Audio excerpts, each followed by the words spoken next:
आणि विचार रूपी दोरी, या दोन गोष्टी या ज्ञानमंडपामध्ये घेऊन बसलात तर नक्कीच 7 दिवसामध्ये तुमच्या जीवावर कथेचा परिणाम झाल्याशिवाय राहणार नाही.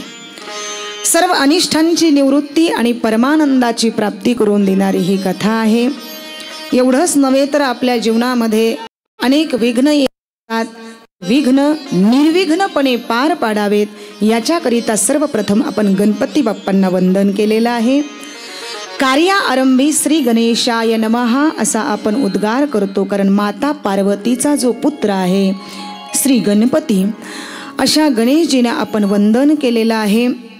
तर आयोजित सर्व भक्तगण मंडळींच्या चरणविंदावर नतमस्तक होऊन आजच्या या शिवमहापुराण कथेला आपण आरंभ करूया. मंदिरामध्ये जे स्थान आहे ते घरामध्ये नाहीये, जे घरामध्ये आहे ते मंदिरामध्ये नाहीये. तुम्ही आम्ही 7 दिवस या ज्ञान मंदिरामध्ये आल्याच्या नंतर केवळ फक्त स्नान करायचे आणि पवित्र स्नान करून नामचिंतनाच्या द्वारे आपलं जीवन प्रफुल्लित बनवायचे. तर शिवलिंगाच्या रूपाने परमात्मा या सर्व पृथ्वी तलावर अवतीर्ण आहे. नेमकं त्याचे 12 स्वरूप आपल्याला पाहायचेत. 12 स्वरूपामध्ये भगवान शिवजी अवताराला आलेले आहेत. मूर्त स्वरूपाने तो परमात्मा त्या ठिकाणी आहे. विलक्षण असणारं दिव्य स्वरूप त्याचं आहे. तो जटाजूट धारण करणारा आहे. सर्वांगावरती भस्म लावणारा आहे. शरीरावरती व्याघ्रांबर परिधान करणारा आहे. असा परमात्मा दिव्य अवस्थेमध्ये आपल्याला पाहत असताना महात्मे व्यासजी महाराज सुंदर असं वर्णन करून सांगतात. या कथेच्या अगदी सुंदर अशा मंगलचरणाच्या द्वारे, म्हणून ग्रंथ आरंभी आपण मंगलचरणाचा विचार करायचा असतो. कारण कुठलंही कार्य आरंभ करत असताना मंगल अशा दिव्य स्वरूपाच्या परमात्म्याला आपण वंदन करायचं असतं. म्हणून कथेचं महात्म्य पाहत असताना, आपण कथा श्रवण करत असताना आपले कान, आपलं मन या कथेमध्ये असेल तर परिणाम तुमच्यावरती नक्कीच होणार. म्हणजे नळी फुंकले सोनारे आणि इकडून तिकडे गेले वारे असं होऊ नये. आपल्याला 3 तासामध्ये घराकडे काहीतरी घेऊन जायचे.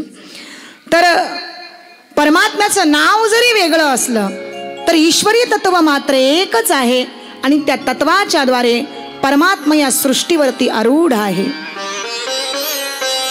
पण त्याच्या नामामध्ये कधी भेद नाही. आपण मात्र भेद मानतोय. हरिहरा भेद आणि नका करू नये वाद. तुम्ही हरीचे आहेत, आम्ही शिवाचे आहेत, असं काही वाद आहे का हो? असा वाद आपल्यामध्ये नसावा. म्हणून त्याच्याकरिता एक एकाचे हृदयी गोडी साखरेच्या ठाई. महात्मे वर्णन करतात की आपल्या मुखामध्ये साखर असावी. साखर जर असेल तर दूर गेलेली माणसं सुद्धा जवळ येतात. साखर जर नसेल ना तर जवळ असणारी माणसं सुद्धा दूर जातात. म्हणून व्यासदेवजी गुरु आहेत आणि भगवान शिव हे सगळ्यांचेच गुरु आहेत. लक्षपूर्वक ऐका. व्यासदेवजी शास्त्राचे गुरु आहेत, पण भगवान शिवजी अधिपती आहेत, या सृष्टीचे गुरु आहेत. म्हणून ज्ञान प्राप्त करून घ्यायचं असेल तर सर्वप्रथम आपल्याला काय करावं लागेल तर भगवान शिवजीचं स्तवन करावं लागेल. शिवजीच्या स्वरूपाचं वर्णन करावं लागेल. नेमकं शिवजी दिसतात कसे, त्यांचं स्वरूप आहे कसं. भयानक अंधारा रात्री शिवजींचं स्वरूप पाहिलं तर असं वाटेल का हो शिवजींसारखं आपण बनावं? नाही. पण शिवजींचं स्वरूप या ठिकाणी सर्वांना आनंद देणारं आहे, सर्वांना प्रसन्न करणारं आहे आणि मोक्षाच्या प्राप्तीला घेऊन जाणारं आहे. म्हणून हिमालयाच्या सुंदर अशा स्थानावरती राहणारे शिवजी, एकच स्थान असं आहे या भूमीमध्ये जिथे एकच महिना माझ्या शिवजींचं दर्शन घेतल्या जातं. बाकी दिवशी आम्हाला दर्शन होणार नाही, कारण तिथे बर्फ पडत असतो. बरोबर आहे ना? असे एक शिवजीचं स्थान आहे की त्या स्थानावरती गेल्याच्या नंतर आमच्या जीवाला आनंद वाटतो. साक्षात शिवजी आमच्या समोर विराजमान होतात आणि 1 महिन्याच्या नंतर शिवजी अंतर्धान पावतात. म्हणून काशीमध्ये मृत्यू आल्याच्या नंतर मनुष्याला मोक्षाची प्राप्ती होते. लक्षपूर्वक ऐका. काशीमध्ये मृत्यू आल्याच्या नंतर मनुष्याला मोक्षाची प्राप्ती होते. 6-6 महिने माणसं काशीत जाऊन राहतात, पण मृत्यू काही येत नाही म्हणून परत गावाकडे येतात. दादांनो, त्याच्याकरिता साधना महत्वाची आहे आणि साधनेच्या द्वारे तुम्ही या सगळ्या गोष्टी प्राप्त करून घेतात. पण साधना नसेल तर तुमच्या जीवनामध्ये त्या ठिकाणी साधनेचा परिणाम होऊ शकत नाही. म्हणून शिवस्वरूपापर्यंत आम्हाला जायचंय. त्याच्याकरिता दिव्य स्वरूपाची कथा आणि त्या कथेच्या माध्यमातून आम्हाला सामर्थ्य येणार आहे आणि त्या सामर्थ्याच्या द्वारे देव आणि भक्त यांचा संगम आम्हाला मिळणार आहे. कथा त्रिवेणी संगम आणि या त्रिवेणी संगमामध्ये आम्हाला 7 दिवस नाहून जायचंय. म्हणून देव भक्त यांचा संगम या गोष्टीमध्ये आल्याच्या नंतर आम्हाला शिवस्वरूपापर्यंत जाता येतं. त्याच्यासाठी दिव्य असणारा परमात्मा आहे कसा, तर तो सर्वप्रथम सत, चित आणि आनंद अशा 3ही स्वरूपाचा आहे. भागवतामध्ये 12,000 श्लोक, 335 अध्याय, 12 स्कंद, 18,000 श्लोक अशी काही दिव्य स्वरूपाची रचना आहे. पण शिवपुराणामध्ये 24,000 श्लोक संख्या आहे. आणि याचा विस्तृत जर विचार केला तर इतकं अथांग सागरासारखं हे ज्ञान आहे.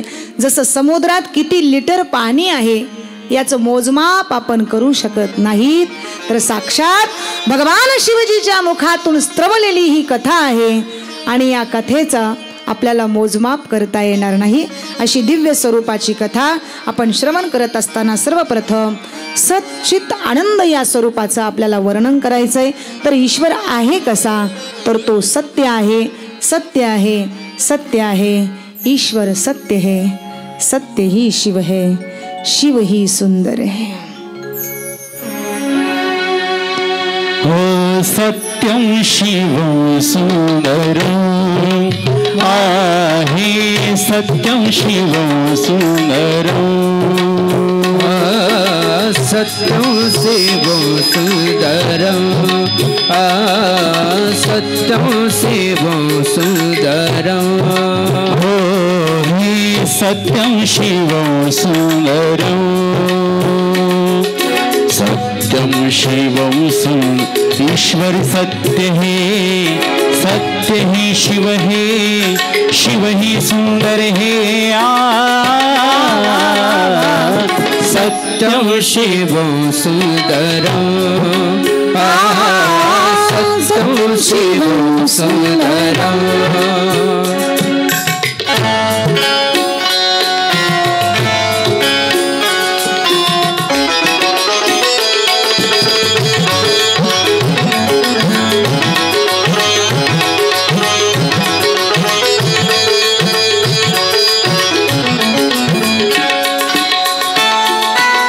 राम अवधि में,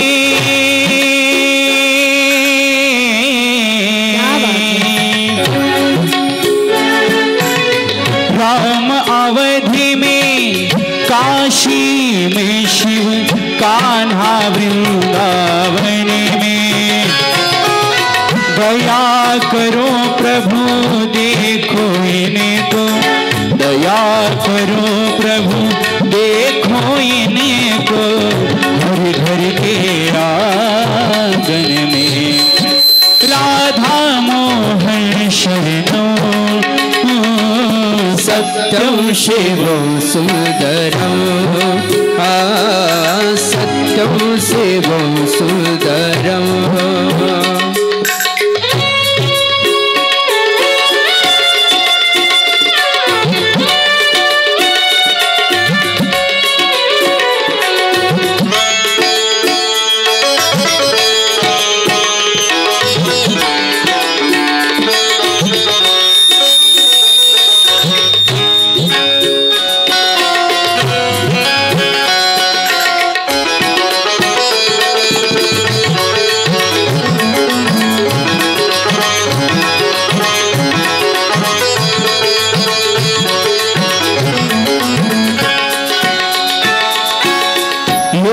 सूर्य है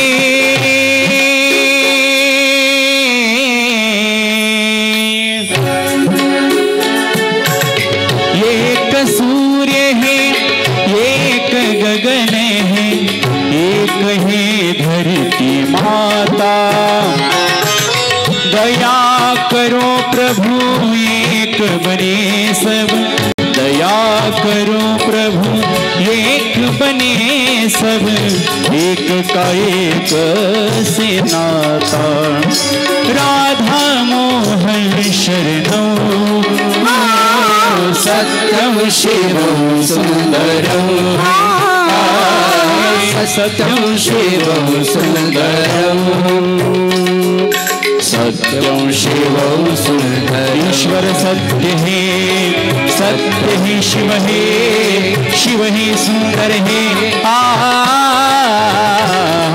सत्यं शिवं सुंदरं सत्यं शिवं सुंदरं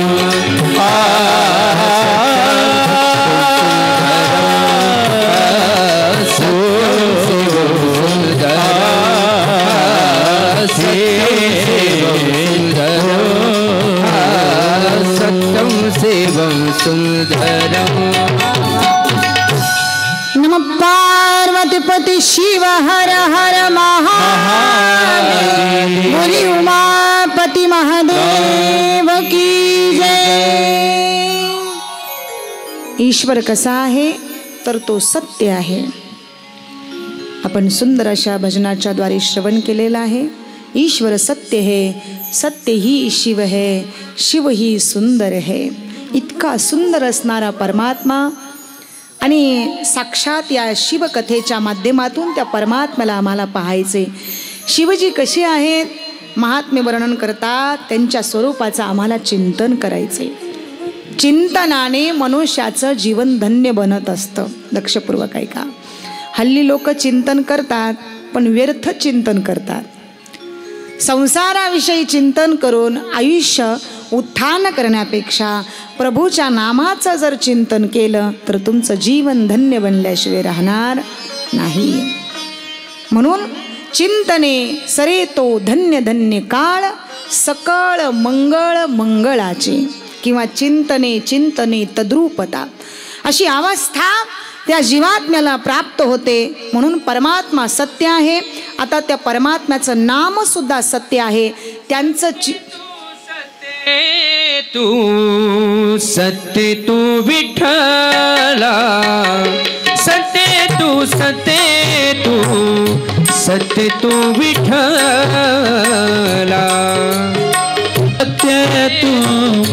सत्य तू विठ्ठला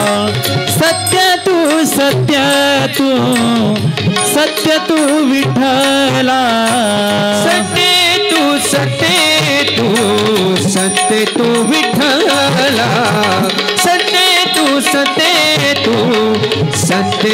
विठ्ठला सत्य तू विठ्ठला सत्य तू विठ्ठला कागदा भियला जगदाकारू कागदा भियला जगदाकारू सत्य तू विठ्ठला सत्य तू विठ्ठला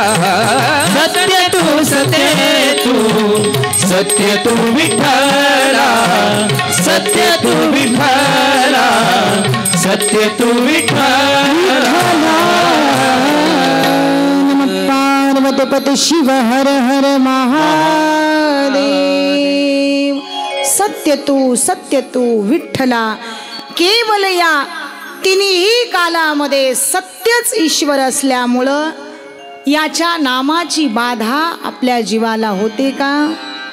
याच्या नामाची बाधा आपल्या जीवाला होते पण कालाची बाधा आपल्या जीवाला होत नाही। कशाच्या द्वारे? केवल नामचिंतनाच्या द्वारे। म्हणून सत्य तत्वाचा केलेला संघ म्हणजे सत्संग आहे आणि सत्संग मनुष्याचं जीवन धन्य बनवत असतो. म्हणून त्या स्वरूपामध्ये या ठिकाणी दुःखरूप संसार जरा कान उंच करून श्रवण करा. मज ही शरण ओघिजे, ईश्वराला शरण आलेला जो जीव आहे तो जीव केवळ धन्यतेच्या स्वरूपापर्यंत जात असतो. पण जो जीव ईश्वराला कधीच शरण जाणार नाही, परमात्मा त्याला आपल्या जवळ कधी बोलावणार नाहीत. म्हणून भगवंताच्या सानिध्यामध्ये यायला शिका. परमार्थ प्राप्तीचं सुलभ आणि सरळ साधन सांगितलेलं आहे आणि त्या साधनेच्या द्वारे भगवान व्यासजी महाराज स्वतः या ठिकाणी आपल्याला सांगतात की नामाचं चिंतन करा. हे नामाचं चिंतन नाही केलं तर तुमचं जीवन व्यर्थ जाईल. म्हणून या ठिकाणी तो परमात्मा सत्य आहे, सत्याचं ध्यान करायला सांगितलं, त्याचा अट्टाहास करायला सांगितला. जसं संसारातल्या सगळ्या वस्तूचा अट्टाहास आम्ही करतो. बघा बरं, एक वस्तू आणली दुसरी आणावी वाटते, बरोबर आहे ना ताई? फ्रीज आणलं लगेच कूलर घ्यावं वाटतं, लगेच त्याच्यापेक्षा थोडीशी चांगली टी व्ही आणावा असं वाटतो. एक वस्तू आणली दुसरी आणावी वाटते, दुसरी आणली तिसरी आणावी वाटते. संसारातल्या अनेक वस्तू आम्हाला हव्याशा वाटतात. ही काय आहे? आशा आहे. ही संसारातली आशा आहे, हा अट्टाहास आहे आमचा. पण हा अट्टाहास काही आमच्या बरोबर येत नाही. म्हणून कुठल्याही माध्यमातून आम्हाला सत्संग स्वीकारायचा असेल तर त्याच्याकरिता आम्हाला सत्य तत्वापर्यंत जावं लागेल आणि ते सत्य तत्व आहे भगवान शिवजी. नमः पार्वतीपते शिव हर हर महादेव. पण शिवपुराण म्हणजे सत्संग आहे. बाकी कथा ऐकायची आणि त्रिवेणी संगमामध्ये नाहून जायचं म्हणजे काय करायचं तर 7 दिवस आपल्या शरीरावर चढलेला जो मल आहे तो मल धुवून काढायचा आहे आणि या 3.5 हाताच्या नरदेहाला आपल्याला स्वच्छ करून घ्यायचे नामाच्या द्वारे. महात्मे नारदजींचा संग सनकादिकांना लाभला आणि सनकादिकांचा संग नारदजींना लाभला आणि नारदजींचं जीवन धन्य बनावं. नारदजींनी हातात चिपळ्या घेऊन पृथ्वीचं भ्रमण करावं. ज्या ज्या ठिकाणी दुःख येईल त्या जीवाच्या पाठीमागे लागलेली जी हानी आहे, जे दुःख आहे ते दूर करण्याचं काम नारदजींनी करावं आणि नारदजींनी पुन्हा सत्संग स्वीकारावा. म्हणून हे शिवपुराण सामान्य नाही तर हे भगवान शंकरांनी स्वतः प्रगट केलेलं आहे. म्हणून विस्तारानं श्री व्यासदेवजी सर्वांच्या समोर सांगतायत की या माध्यमातून सगळ्या संतांचा संघ या ठिकाणी आपल्याला प्राप्त होणार आहे. तर त्याच्याकरिता शिवभक्ताची कथा श्रवण करणं फार महत्त्वाचं आहे आणि तो आहे सत्संग. म्हणजे बिनु सत्संग विवेक न होई, राम कृपा बिन सुलभन सोई. संतांची संगती असेल तर विवेक प्राप्त होतो. प्रभू रामचंद्रजींची कृपा असेल तर सरळ सरळ मार्ग सुलभ सापडतो. याच्याशिवाय जीवनामध्ये दुसरं काही पाहू नका. हा विवेक जर प्राप्त करून घ्यायचा असेल तर सत्संग अतिशय महत्त्वाचा आहे. मग नेमकं आत्मा कशाला म्हणतात? देवाची जर कृपा असेल तर आत्मा काय आहे हे आम्हाला कळतं. आत्मा म्हणजे शरीर आहे आणि या शरीरातला आत्माच जर निघून गेला तर बाकी शरीर जमिनीवरती पडल्या जातं. पडोनिया गेली भिंती आणि चित्राची होय केवळ माती. ज्ञानोबाराय ज्ञानेश्वरीच्या द्वारे हे वर्णन करतात. हे भिंतीवरचं चित्र जसं एखाद्या वेळेस खाली पडतं आणि त्याचं अस्तित्वच संपल्या जातं, तसं शरीरातला आत्मा एकदा का निघून गेला मग मनुष्य शरीर काय आहे? रिकाम आहे. त्याचा आपण फायदा करून घेऊ शकत नाहीत. म्हणून स्वतःच्या सामर्थ्यानं जगातल्या बऱ्याच गोष्टी आपल्याला प्राप्त करून घेत असतात पण ते आपल्या लक्षात येत नाहीत. म्हणून स्वतःच्या सामर्थ्याने केवळ सत्संग आपण स्वीकारावा. सत्संगाशिवाय बाकी जगतामध्ये आपण दुसरं काही शोधू नये, कारण हा फार दुर्लभ आहे. तात मिले पुनि मात मिले, सुत भ्रात मिले युवती सुखदाई, राज मिले गजबाज मिले, सब साज मिले मन वंचित पाही, लोक मिले सुरलोक मिले विधी लोक मिले मन वैकुंठ ही जाई आणि मग सगळं काही मिळेल फक्त संत समागम दुर्लभ भाई. संतांचा समागम इथे दुर्लभ सांगितला आणि तो अनंत जन्माच्या पुण्यईने आम्हाला प्राप्त होतो. बहु अवघड आहे संत भेटी परी जग जेठी करुणा केली. महात्मे, हे कलियुग फार वाईट आहे. इतकं वाईट आहे की सर्वांच्या मनामध्ये सहज सहज सहज विकार येऊ लागतात. सहजच इतके विकार वाढायला लागले या कलियुगामध्ये आणि या कलियुगातल्या विकाराचा परिणाम आपल्या शरीरावरती होऊ नये याच्यासाठी शिव महापुराण हे महाशास्त्र. नमः पार्वती पते शिव हर हर महादेव. हा कली इतका वाईट आहे, हा कली इतका वाईट आहे. एकदा का आपल्या घरामध्ये हा कलिश त्या ठिकाणी शिरकाव करतो की मग आपल्या घरामध्ये समाधान लाभत नाही. ज्या दिवशी कलीने शिरकाव केला त्या दिवशी मग घरामध्ये कलह सुरू होतो. इतका कलह होतो, इतका कलह होतो, विपरीत पद्धतीने माणसाची बुद्धी चालायला लागते. सत्य तत्वापासून ती दूर जाते, कली मार्गावर आरूढ होत नाही. म्हणून कलियुगाचं असं आहे की जोपर्यंत साधन प्राप्त होत नाही संत संगतीचं तोपर्यंत कली आपल्या घरातून जाणार नाही. पण कलीला जर बाहेर काढायचं असेल तर सर्वप्रथम आमच्या जीवनामध्ये सत्संग महत्वाचा आहे. आता काकभुसुंडी महाराज पक्षांच्या द्वारे त्या ठिकाणी कथा सांगतात. गरुडजी महाराज मुख्य यजमान होऊन समोर बसलेले आहेत आणि गरुडजींनी प्रश्न विचारावा काकभुसुंडींना. कावळ्याच्या रूपामध्ये आहेत आणि गरुडाने प्रश्न केला, महाराज या जगामध्ये सगळ्यात मोठं सुख कोणतं आहे? गरुडाने काय प्रश्न केला की या जगामध्ये सगळ्यात मोठं सुख कोणतं आहे आणि सगळ्यात मोठं दुःख कोणतं आहे? तर त्यावेळेला काकभुसुंडी महाराज म्हणतात, संत मिलन सब सुख जग नाही. आणि संतांच्या मिलनासारखं सुख जगामध्ये दुसरं कोणतं नाहीये. आणि दुःख कोणतं आहे? महात्मे सांगतात, दारिद्र्यासारखं दुःख जगतामध्ये दुसरं कोणतं नाहीये. दारिद्र्य काय असतं दादा?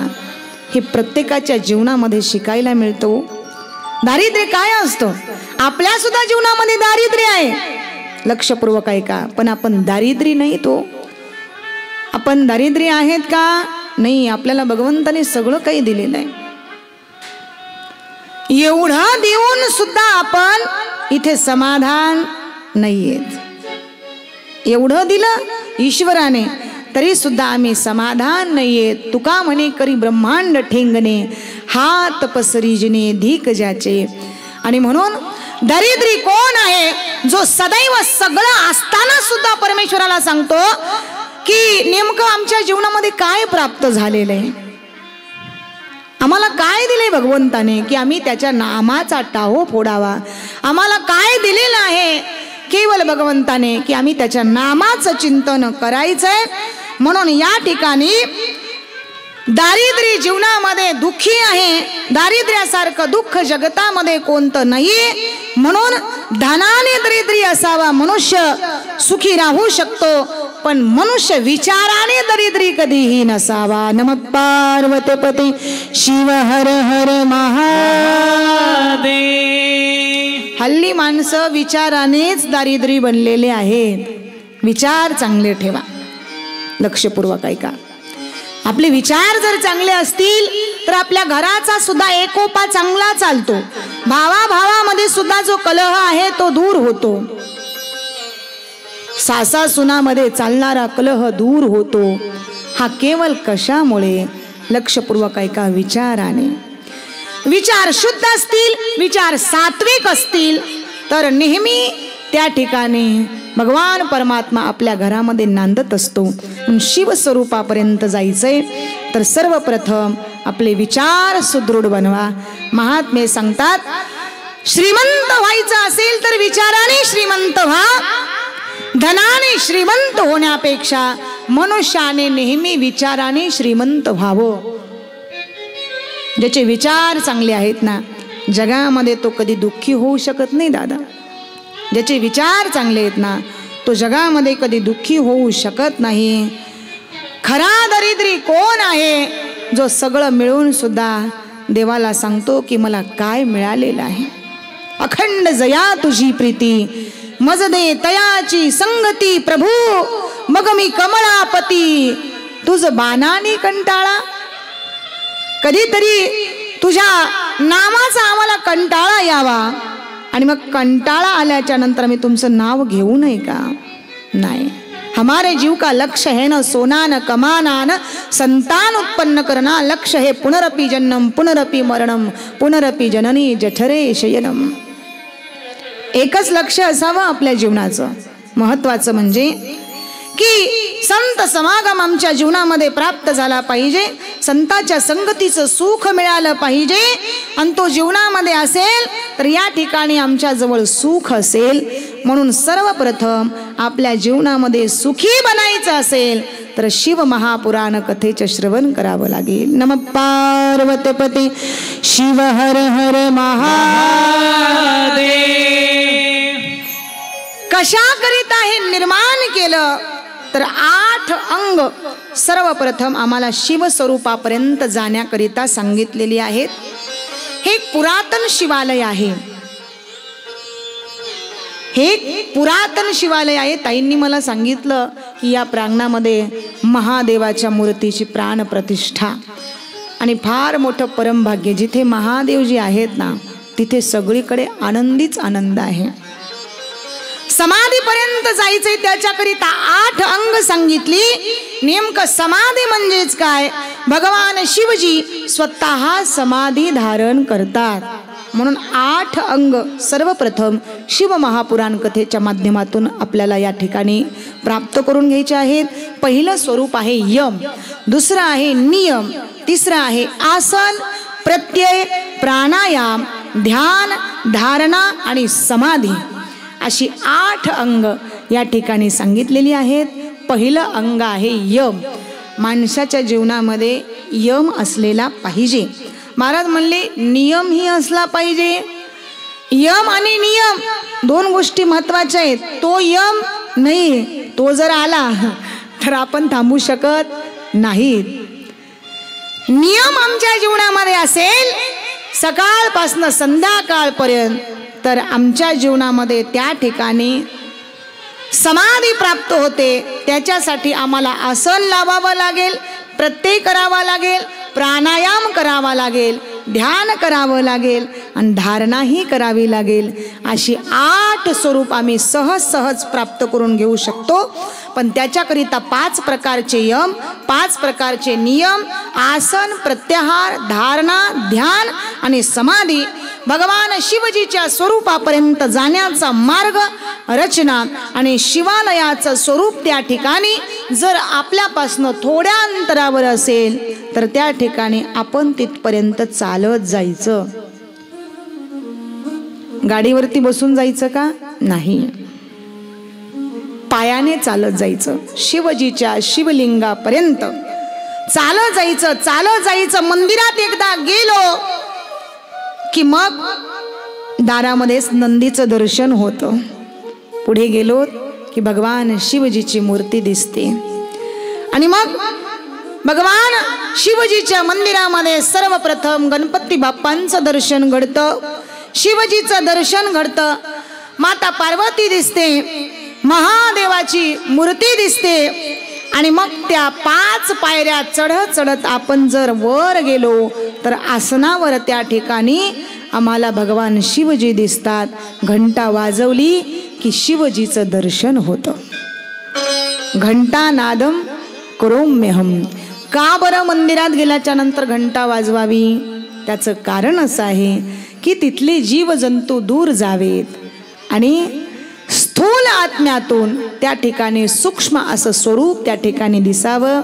याच्याकरिता आम्ही मंदिरात गेल्याच्या नंतर घंटा वाजवावी. दुसरी गोष्ट आहे चैतन्य निर्माण होण्याकरिता घंटा वाजवली जाते. तिसरी गोष्ट आहे प्रसन्न होण्याकरिता सुद्धा घंटा वाजवली जाते. म्हणून मंदिरात गेल्याच्या नंतर सर्वप्रथम घंटा वाजवावी, शिवस्वरूपाचं दर्शन घ्यावं. कथेच्या माध्यमातून आपल्याला शिवस्वरूपापर्यंत जाता येईल का, महादेवामध्ये विलीन होता येईल का, ही कथा आपल्याला श्रवण करता येईल का, तर याच्याकरिता शिवोहम शिवोहम शिवोहम शिवोहम असं ध्यान करून आम्हाला सर्वप्रथम समाधीपर्यंत जावं लागेल. समाधीपर्यंत एकदा का गेलो मग आम्ही ध्यान करायचे भगवान शिवजीचं. कशाद्वारे, तर सुंदर अशा भजनाच्या द्वारे.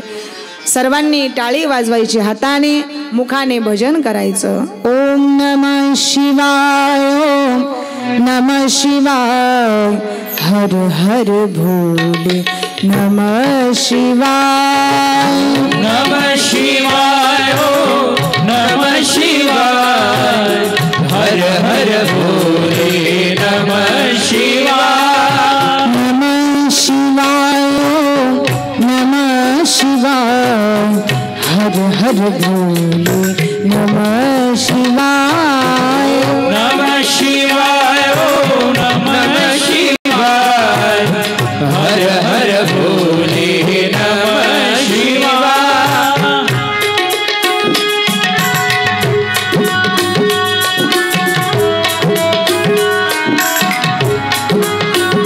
जय हो.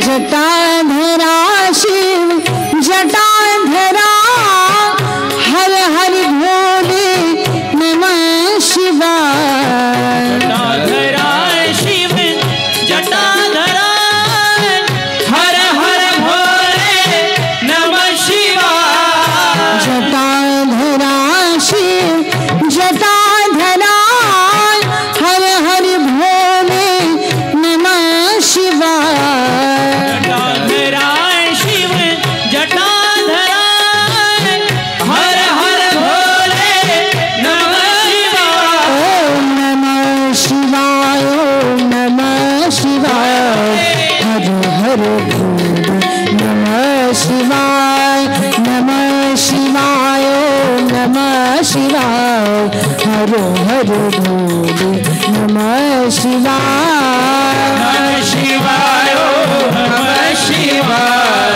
हर हर भोले नमः शिवाय, नमः शिवाय, ओम नमः शिवाय, हर हर भोले नमः शिवाय.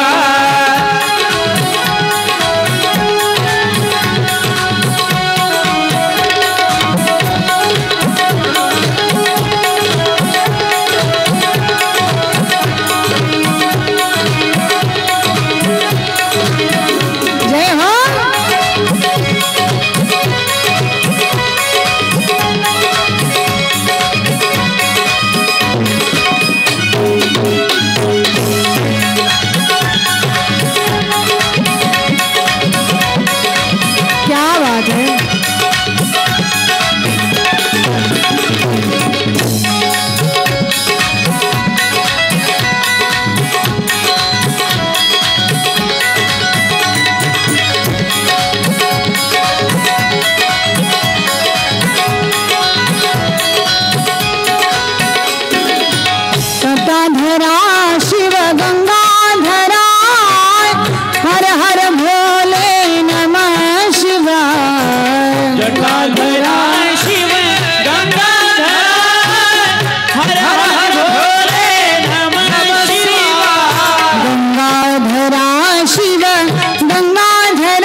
नमः शिवाय नमः शिवाय नमः शिवाय हर हर भोले नमः शिवाय नमः शिवाय नमः शिवाय हर हर भोले नमः शिवाय नमः शिवाय नमः शिवाय हर हर भोले नमः शिवाय शिवाय नमः शिवाय हर हर भोले नमः शिवाय नमः शिवाय नमः शिवाय हर हर भोले नमः शिवाय हर हर भोले नमः शिवाय हर हर भोले नमः शिवाय नमः पार्वती पते शिव हर हर महादेव पवन सूत हनुमान जी महाराज की जय। या सुंदरशा स्वरूपाचं वर्णन करत असताना सर्वप्रथम शिवस्वरूपापर्यंत जाण्याकरिता 8 स्वरूप सांगितली। त्या 8 स्वरूपाचं ध्यान करायला आम्हाला सांगितलं। तर त्याच्यामध्ये सर्वप्रथम 4 पुरुषार्थ सांगितलेले आहेत। ते आहेत धर्म, अर्थ, काम आणि मोक्ष। या 4 पुरुषार्थाकरिता आयुष्यभर आपण खटपट करत असतो। चतुर्विध पुरुषार्थ त्याला त्या ठिकाणी म्हणतात। आणि हा पुरुषार्थ प्राप्त करत असताना त्या ठिकाणी सगळ्यात महत्त्वाचा पुरुषार्थ म्हणजे मोक्ष आहे। मोक्षाकरिता आम्ही आयुष्यभर धडपडत असतो की चांगलं मिळालं पाहिजे, चांगलं मिळालं पाहिजे, आम्हाला लोकांनी चांगलं म्हणावं, याच्याकरिता आम्ही जीवनामध्ये काहीतरी चांगलं प्राप्त करून घेतलं पाहिजे। लोकांनी चांगलं म्हणावं याच्यापेक्षा आम्ही काहीतरी चांगलं प्राप्त करून घेतलं पाहिजे। आणि महत्त्वाचं ते आहे मोक्ष। म्हणून धर्म आपल्या घरामध्ये आहे, अर्थ आपल्या घरामध्ये आहे, काम आपल्या घरामध्ये आहे, पण मोक्ष आपल्या घरामध्ये नाही दादांनो। त्याच्याकरिता आपल्याला साधनाच करावी लागेल। म्हणून ज्याला मोक्ष स्वरूपापर्यंत जायचं असेल त्याने काय केलं पाहिजे, तर आधी त्यांनी पुण्य प्राप्त करून घेतलं पाहिजे। महात्मे, पुण्य काही असं सोपं आहे? पुण्य सहज मिळतं? बाजारामध्ये गेलो, पैसे दिले आणि विकत आणलं? पुण्य असं सहज मिळू शकत नाही। तर धर्माचा स्वीकार करूनच अर्थ प्राप्त केला पाहिजे। धर्म सांगेल त्या पद्धतीने वागलं पाहिजे। अर्थात आम्ही जे धन कमावतो ते धन सुद्धा अनीतीने, वाईट मार्गाने जर मिळवलं तर एक दिवस ते धन सुद्धा आमच्या जीवनामध्ये अनर्थ आणल्याशिवाय राहणार नाही। म्हणून जोडोनिया धन उत्तम व्यवहारे, उदास विचारे वेच करी। धन मिळवायचंय पण चांगल्या मार्गाने मिळवा। पण काही लोकांनी धन मिळवलं पण त्यांचा वाटा काही त्यांच्यापर्यंत आला नाही। लक्षपूर्वक ऐका, काल्पनिक एक उदाहरण आठवलं म्हणून सांगून जाते। एका गावामध्ये 4 चोर राहत होते आणि चौघांनी चांगल्या प्रकारे धन मिळवलं, धनाचं गाठोडं मिळवलं। विचार केला आता इथं आपण हे धन वाटून घेण्यापेक्षा गावाच्या बाहेर जाऊया म्हणले। गावाच्या बाहेर आले, धनाचं गाठोडं एका झाडाच्या खाली ठेवलं आणि 4घे जण विचार करू लागले, अरे चोरी करता करता आपण आपल्या पोटाचा काही विचार केला नाही, फार भूक लागलेली आहे। तुम्ही 2घे जण इथे या धनाच्या गाठोड्याच्या जवळ थांबा, 2घे जण आम्ही गावात जातो आणि काहीतरी खाण्याकरिता घेऊन येतो। 2 चोर गावात आले, त्यांनी एक मिठाईचा डब्बा घेतला, अर्ध्यापर्यंत चालत आले। लक्षपूर्वक ऐका दादांनो, अर्ध्यापर्यंत चालत आले आणि त्या दोघांनी विचार केला, अरे हे एवढं मोठं धन आपल्या दोघांना जर मिळालं तर किती फायदा होईल। मग काय करायचं, जे धनाच्या गाठोड्यापाशी बसलेले आहेत त्यांना आपण मारायचं। कसं मारायचं, तर या मिठाईमध्ये विष टाकायचं। मिठाईत विष टाकलं ना दादा, इकडे जे धनाच्या गाठोड्यापाशी बसलेले त्या दोघांनी विचार केला, हे जर धन आपल्या दोघांना मिळालं तर किती फायदा होईल म्हणले। मग काय करायचं, जे गावात मिठाई आणण्याकरिता गेलेत त्यांना आपण मारायचं। कसं, ते मिठाई घेऊन आले की त्यांना पाणी आणण्याकरिता विहिरीवर पाठवायचं। विहिरीच्या काठावर गेले की पाठीमागनं धक्का मारायचा, विहिरीत पडतील, गतप्राण होतील. हे धन फक्त आपल्या दोघांचंच होईल. बघा ना, मिठाईमध्ये विष कालवल्या गेलं. चोर पुन्हा गावाच्या बाहेर आले आणि मग जसं हे दोघे जण वाट पाहत बसले होते, चौघांची भेट झाली, आनंदी झाले. म्हणले आज आनंदाचा दिवस आहे. मिठाई आणली, फार आनंद वाटला. पण मिठाई खाण्याच्या अगोदर आपल्याला पाणी पाहिजे. हो, पाणी पाहिजे ना पिण्याकरिता. काय करा, तुम्ही दोघं जण जा आणि पाणी घेऊन या. मिठाईचा डब्बा खाली ठेवला, पाणी आणण्याकरिता विहिरीच्या काठावर गेले. हे दोघे जण त्यांच्या पाठोमाग गेले. जसं पाठीमागे चालत चालत गेले, हे विहिरीच्या काठावर जाऊन थांबले. थांबता क्षणी पाठीमागनं असा जोरात धक्का मारला, विहिरीच्या आत दोघं जण पडले. जसं विहिरीत पडले गेले तसं जाग्यावरच गेले, गतप्राण झाले. इतके आनंदी झाले, म्हणले आता हे मेले, हे धन आपल्या दोघांचं झालं. आज आनंदाचा दिवस आहे. परत आले, धनाच्या गाठोड्याला डोळे भरून पाहिलं आणि म्हणले अरे आज आनंदाचा दिवस आहे. आनंदाच्या भरामध्ये आपण काय करायचं, मिठाई अगोदर खायची आणि मग धन वाटून घ्यायचं. दोघांनी मिठाई खाल्ली आणि जसे जाग्यावर बसले पुन्हा मात्र उठले नाहीत. मग मला सांगा, हे धन आपलं होऊ शकतं का? हे धन आपलं होऊ शकत नाही. धन सुद्धा आपल्या जीवनामध्ये एक दिवस दुःख देऊन जात असतं. धन सुद्धा आपल्या जीवनामध्ये एक दिवस अनर्थ आणत असतं. म्हणून आपण जे धन मिळवतो ते धन आपलं आहे का? भाई रे भाई रे सब पैसे के भाई, भाई रे भाई रे सब पैसे के भाई, भाई रे सब पैसे के भाई. क्या बात है भाई रे वाह वाह वाह. के भाई, हो भाई रे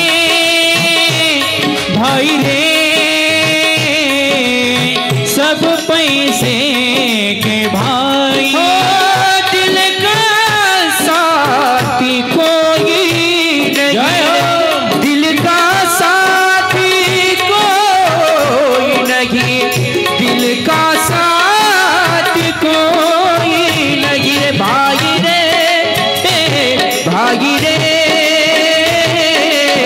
सब पैसे के भाई, भाई रे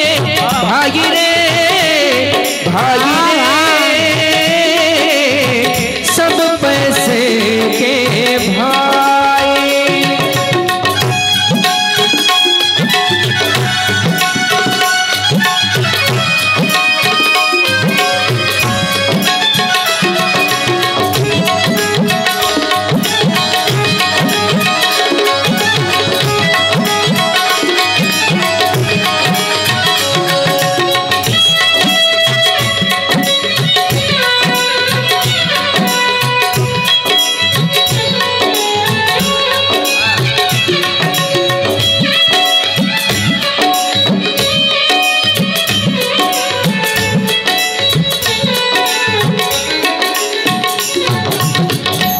पार्वतीपति शिव हर हर महादेव. भाई रे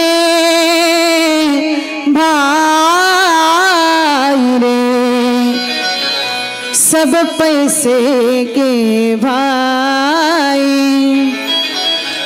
दिल का साथी नहीं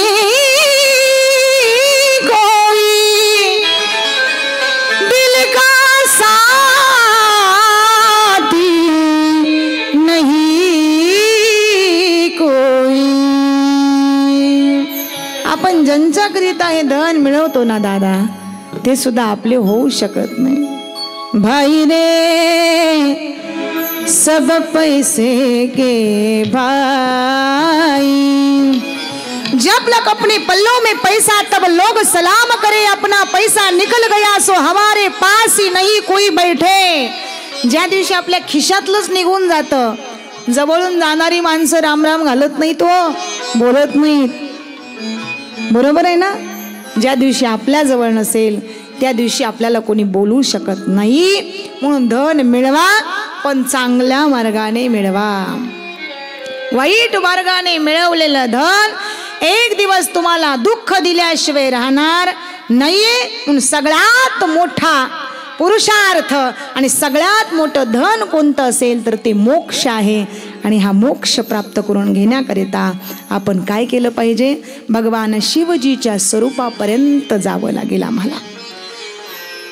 तर अर्थात जेवढ्या इच्छा आहेत तेवढ्या आपल्या त्या ठिकाणी पूर्ण करण्याकरिता आम्हाला शिवस्वरूपापर्यंत जावं लागेल. आपल्या जीवनामध्ये धर्म आहे, अर्थ आहे, काम आहे, मोक्ष आहेत. या सगळ्यांच्या द्वारे आम्हाला अनेक गोष्टी प्राप्त होतात. म्हणून धन हे सगळ्यात जास्त कोणाकडे? तर ते धन आहे कुबेराकडे. लक्षपूर्वक ऐका. हा कुबेर कोण आहे? महात्मे सांगतात हा कुबेर भगवान शंकरांचा भक्त आहे. मग हा भगवान शंकराचा भक्त असल्यामुळं महत्वाची गोष्ट आहे की कैलास पर्वताच्या पायथ्याला एक नगरी आहे आणि त्याचं नाव आहे अलकापुरी नगरी. या अलकापुरी नगरीचा राजा कोण? महात्मे सांगतात त्याचं नाव कुबेर. तर हा यक्षांचा राजा आहे म्हणून त्याच्याकडे खूप संपत्ती प्राप्त झाली. इतकी संपत्ती प्राप्त झाली, इतकी संपत्ती प्राप्त झाली का? तर भगवान शंकराची भक्ती करतोय म्हणून. लक्षपूर्वक ऐका. जी माणसं अंतकरणातून भोलेनाथाची भक्ती करतात, भोलेनाथ आपोआप त्या भक्तावरती कृपा करत असतात. भोले आप की कृपा से सब काम हो रहा है. भोले आप की कृपा से सब काम हो रहा है. भोले आप की कृपा से सब काम हो रहा है. भोले आपकी कृपा से सब काम हो रहा है. भोले आपकी कृपा से सब काम हो रहा है. करती हो तो ही भोले, करती हो तो ही भोले, मेरा नाम हो रहा है. भोले आपकी कृपा से सब काम हो रहा है. भोले आपकी कृपा से सब काम हो रहा है. भोले आपकी कृपा से सब काम हो रहा है. जय हो भोले. भोले आपकी कृपा से सब काम हो रहा है.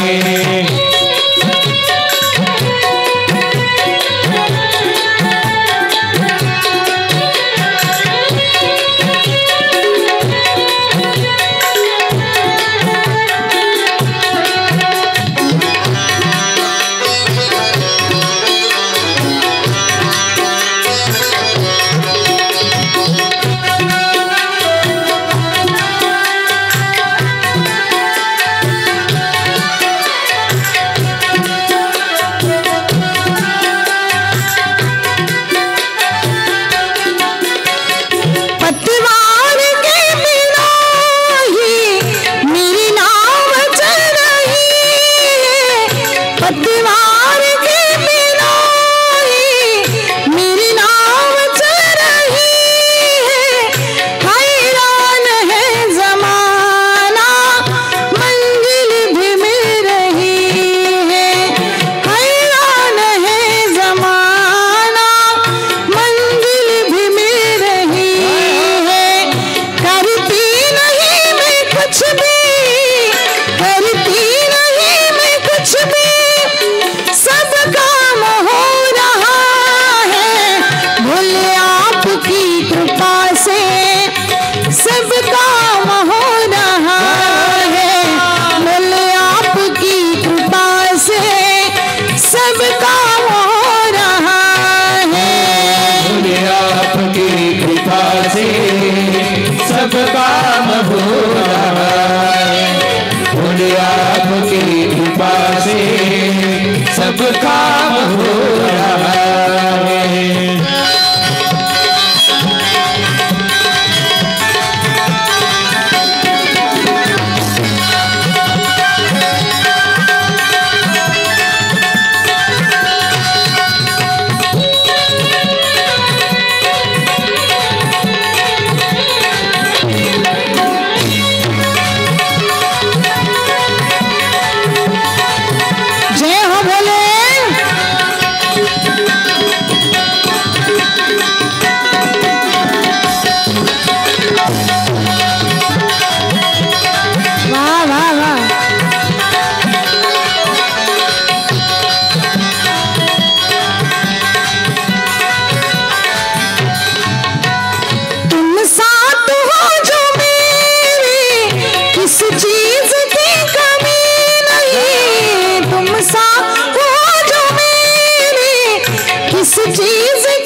सब काम हो रहा है, बोले आपकी कृपा से।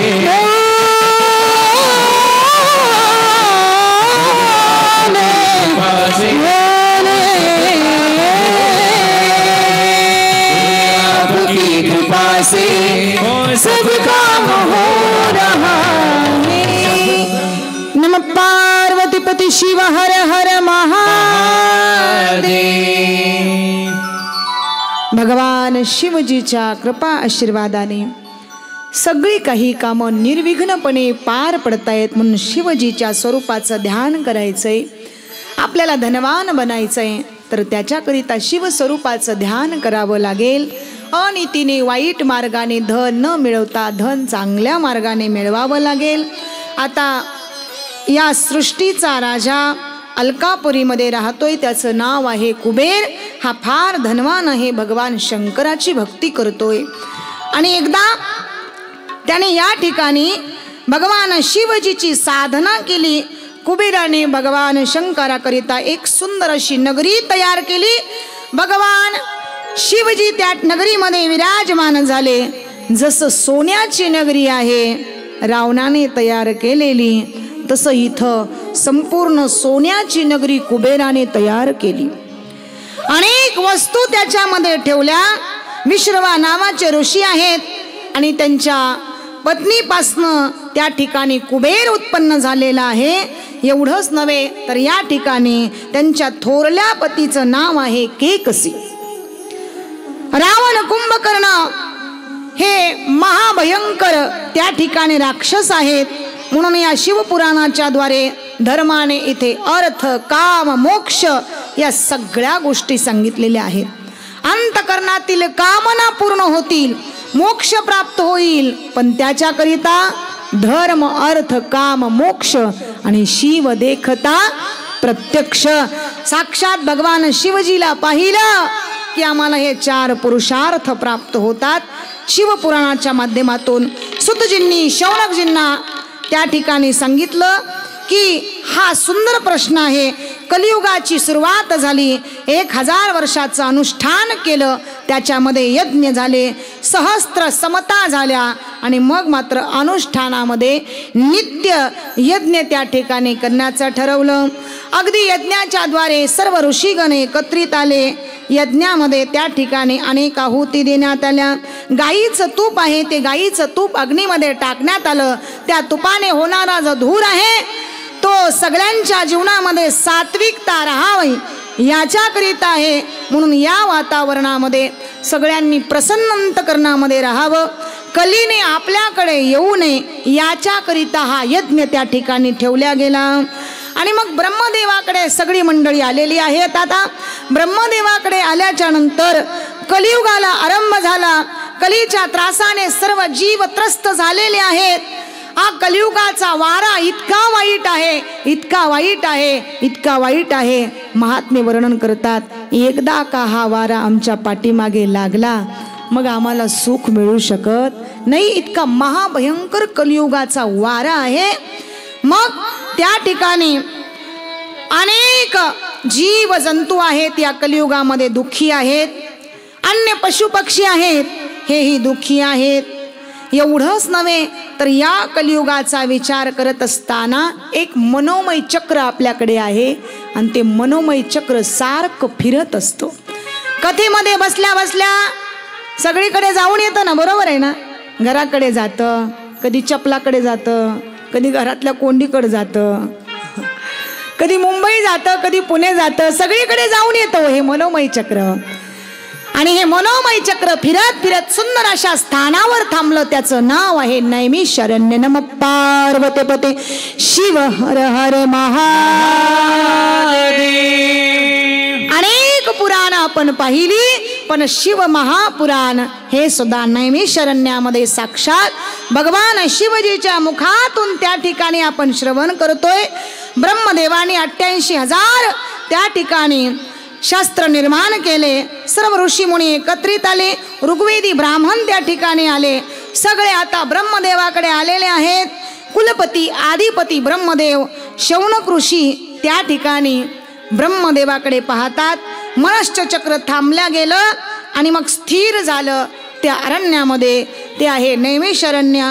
त्या नैमिषारण्यामध्ये जर आपण कधी गेलात तर आपलं मनोमय चक्र फिरणार नाही, आपलं सुद्धा मनोमय चक्र स्थिर होईल.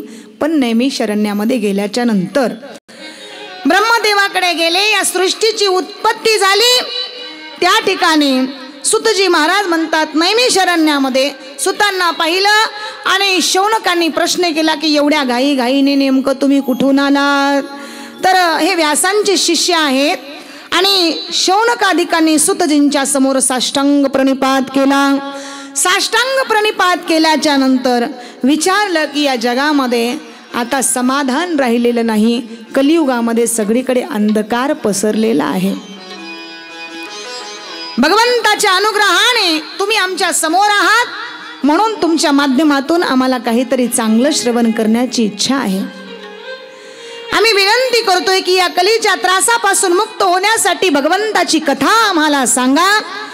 तेव्हा काहीतरी उपाय सांगा, काहीतरी केलं पाहिजे. याच्याकरिता सर्व त्रासातून मुक्त होण्याकरिता शिव महापुराण कथा हीच आमच्या जीवनाला तारणारी आहे. नमः पार्वतीपते शिव हर हर महादेव. शिवस्वरूपापर्यंत जाण्यासाठी शिव परमात्म्याची कथा श्रवण करायची आहे. तर शिवकथा श्रवण केल्याने मनुष्याचं जीवन काय होतं तर समाधानी होतं, जीवनाचं कल्याण होतं. जीव काळाच्या तावडीतून आपोआप बाहेर पडतो. संसाराकरिता आपण जसं खटपट करत असतो तसं इथे परमार्थाकरिता खटपट करायला लागतो. म्हणून या ठिकाणी कालरूपी सर्पाच्या द्वारे आम्ही कुठे अडकलेलो आहोत, या काळाच्या जबड्यामध्ये.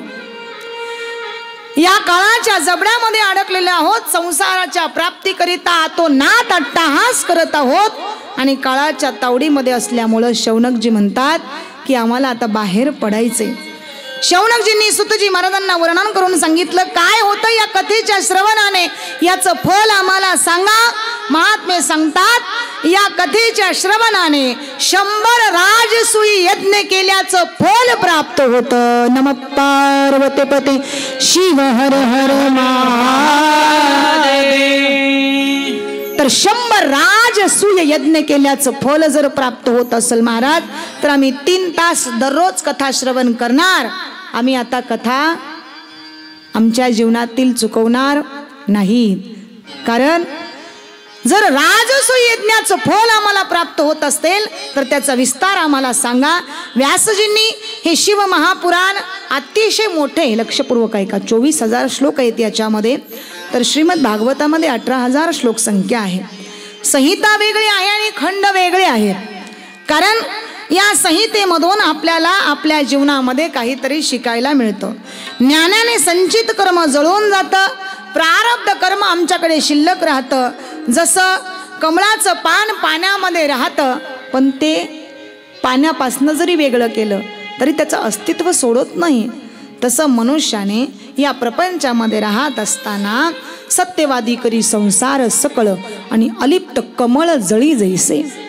कसं राहायचंय? कमळासारखं राहायचे. कमळासारखं कमळ पाण्यामध्ये राहतं पण त्याचं अस्तित्व सोडत नाही, त्या पद्धतीनं राहायचे. तुका म्हणे आम्ही अग्निरूप झालो आणि लागो नेदी पाप पुण्य अंगा, आता मात्र अशी दिव्य स्थिती प्राप्त होते. सुतजी महाराज शौनकांनी अतिशय सुंदर प्रश्न या ठिकाणी केलेला आहे की शिव महापुराण कथा श्रवण केल्याच्या नंतर या ठिकाणी नेमकं आम्हाला काय प्राप्त होईल. शिव महापुराण कथा श्रवण केल्याच्या नंतर सर्वप्रथम आम्ही या काळाच्या जबड्यातून बाहेर पडूत. दुसरी गोष्ट आहे, कोणाचा नेमका उद्धार झालेला आहे तर त्याचं वर्णन करत असताना सुंदर अशी कथा आलेली आहे. तर महात्म्यामध्ये अतिशय सुंदर कथा आपण सर्वजण मिळून श्रवण करूया. अतिशय सुंदर नगर आहे, एक किरातांचं नगर, आणि त्या नगरामध्ये एक देवराज नावाचा ब्राह्मण राहतोय. हा ब्राह्मण चुकीचं वागत आहे. लक्षपूर्वक ऐका. माणसं आयुष्यभर जगतात पण त्यांना योग्य मार्ग सापडत नाही. आणि या नगरामध्ये देवराज नावाचा ब्राह्मण राहतोय. तो वाईट वागत होता, त्याचा जीव वाईट कृत्य करू लागलेला आहे. धर्माला अनुसरून तो वागत नाहीये. व्याभिचारी वृत्तीनं तो वागू लागला.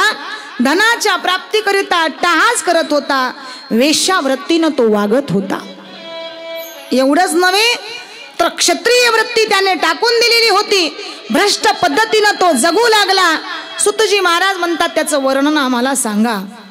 अतिशय पापाचरण करणारा देवराज नावाचा ब्राह्मण, आणि मग त्याची सुटका आता कशी झाली याचं वर्णन आम्हाला या ठिकाणी करायचंय. त्याच्याकरिता काम क्रोधादी विकार आम्हाला बाजूला काढावे लागतील. काही नित्यनेम आमच्या जीवनामध्ये आम्हाला पार पाडावा लागेल. जसं संतांनी साधना केली आणि साधनेच्या द्वारे त्यांनी फलश्रुती प्राप्त करून घेतली, तसा आता देवराज नावाचा ब्राह्मण वाईट कृत्य करायला लागलेला आहे. वेशा लंपट करू लागला, वाट सरूंना त्रास देऊ लागला.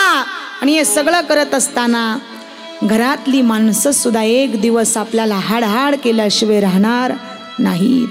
श्वाना परी गती झाली अबघे करीती हाड हाड. घरच्यांनी हकलून दिलं, गावातल्या लोकांनी सोडून दिलं. भटकत भटकत भटकत एका दिव्य अशा पुरातन शिवालयामध्ये तो आलेला आहे. बघा आता एवढे वाईट कर्म करून सुद्धा शेवटी शिवजींच्या सानिध्यामध्ये आला. महादेवांच्या मंदिरामध्ये आला. शिवजींच्या समोर येऊन तो बसला. नाविलाज झाला. मंदिरात बसून महादेवजींचं भजन त्या ठिकाणी सुरू होतं. आणि त्याच मंदिरामध्ये संध्याकाळच्या वेळेला कथा सुरू आहे. आणि मग भगवान शिवजींची कथा त्या ठिकाणी देवराज नावाच्या ब्राह्मणाने ऐकायला सुरुवात केली. देवराज मंदिराच्या शेजारी एका कोपऱ्यामध्ये पडून कथा ऐकत होता. आता कथा ऐकण्यासारखी क्षमता नाहीये, कारण शरीर आता जर्जर झालेलं आहे पापाने. रोग पाठीमागे लागलेले आहेत. आपण जर कर्म वाईट करत गेलो तर आपली सुद्धा अशीच अवस्था होते. अशी त्याची अवस्था झाली. घरातल्या लोकांनी काढून दिलं, गावातल्या लोकांनी काढून दिलं. शिव मंदिरामध्ये येऊन कथा ऐकत बसलेला आहे. कथा ऐकता ऐकता त्याच्या अंतकरणामध्ये भगवान शिवजी विषयी प्रेम जागृत झालं. आणि प्रेम जागृत झाल्याच्या नंतर त्याला असं वाटलं की भगवान शंकराच्या संगतीनं माझ्या जीवनामध्ये खरंच जर चांगलं होणार असेल तर आता मला शिवजीचं ध्यान करावं लागेल. देवराज पश्चाताप करू लागला. भगवान शंकराच्या मंदिरामध्ये बसल्याच्या नंतर त्याला ताप आला आणि मग मंदिरामध्ये काय मिळावं न मिळावं याच्यापेक्षा कथेकडे लक्ष दिलं आणि ध्यानपूर्वक देवराज नावाचा ब्राह्मण कथा श्रवण करायला लागलेला आहे. बघा, भगवंताविषयी त्याला अर्थहाक ऐकू येत होती. भगवंताविषयी त्याच्या मनामध्ये प्रेम उत्पन्न झालेलं आहे. मंदिरामध्ये बसलेला असतानाच देवराज नावाच्या ब्राह्मणाने एवढे पाप कृत्य केल्यामुळं शेवटी त्याच मंदिरामध्ये तो गतप्राण झाला. नमः पार्वती पते शिव हर हर महादेव. 1, 2, 3 दिवस कथा ऐकली. भगवंताविषयी प्रेम उत्पन्न झालं आणि शेवटी त्या मंदिरामध्ये त्याला मृत्यू आला. बघा, मंदिरामध्ये मृत्यू झाल्याच्या नंतर यमदूत आले आणि यमदूत आल्याच्या नंतर त्याला यमलोकाला घेऊन निघालेले आहेत. यमलोकाला नेल्याच्या नंतर यमाच्या समोर उभं केलं आणि इतक्यात गोंधळ सुरू झाला. अरे की हा तर महादेवाच्या मंदिरामध्ये बसून कथा श्रवण करता करता मृत्युमुखी पडलेला आहे, हा मरण पावलेला आहे. तर याला आता यमलोकामध्ये जागा नाही, याला शिवलोकामध्ये जागा आहे. याला आता शिवलोकामध्ये जागा आहे. आता यमलोकामध्ये आणि शिवलोकामध्ये फार मोठा कलह सुरू झाला, भांडण सुरू झालं. हा तर पापी आहे, याला यमलोकामध्ये आम्ही घेऊन जाणार.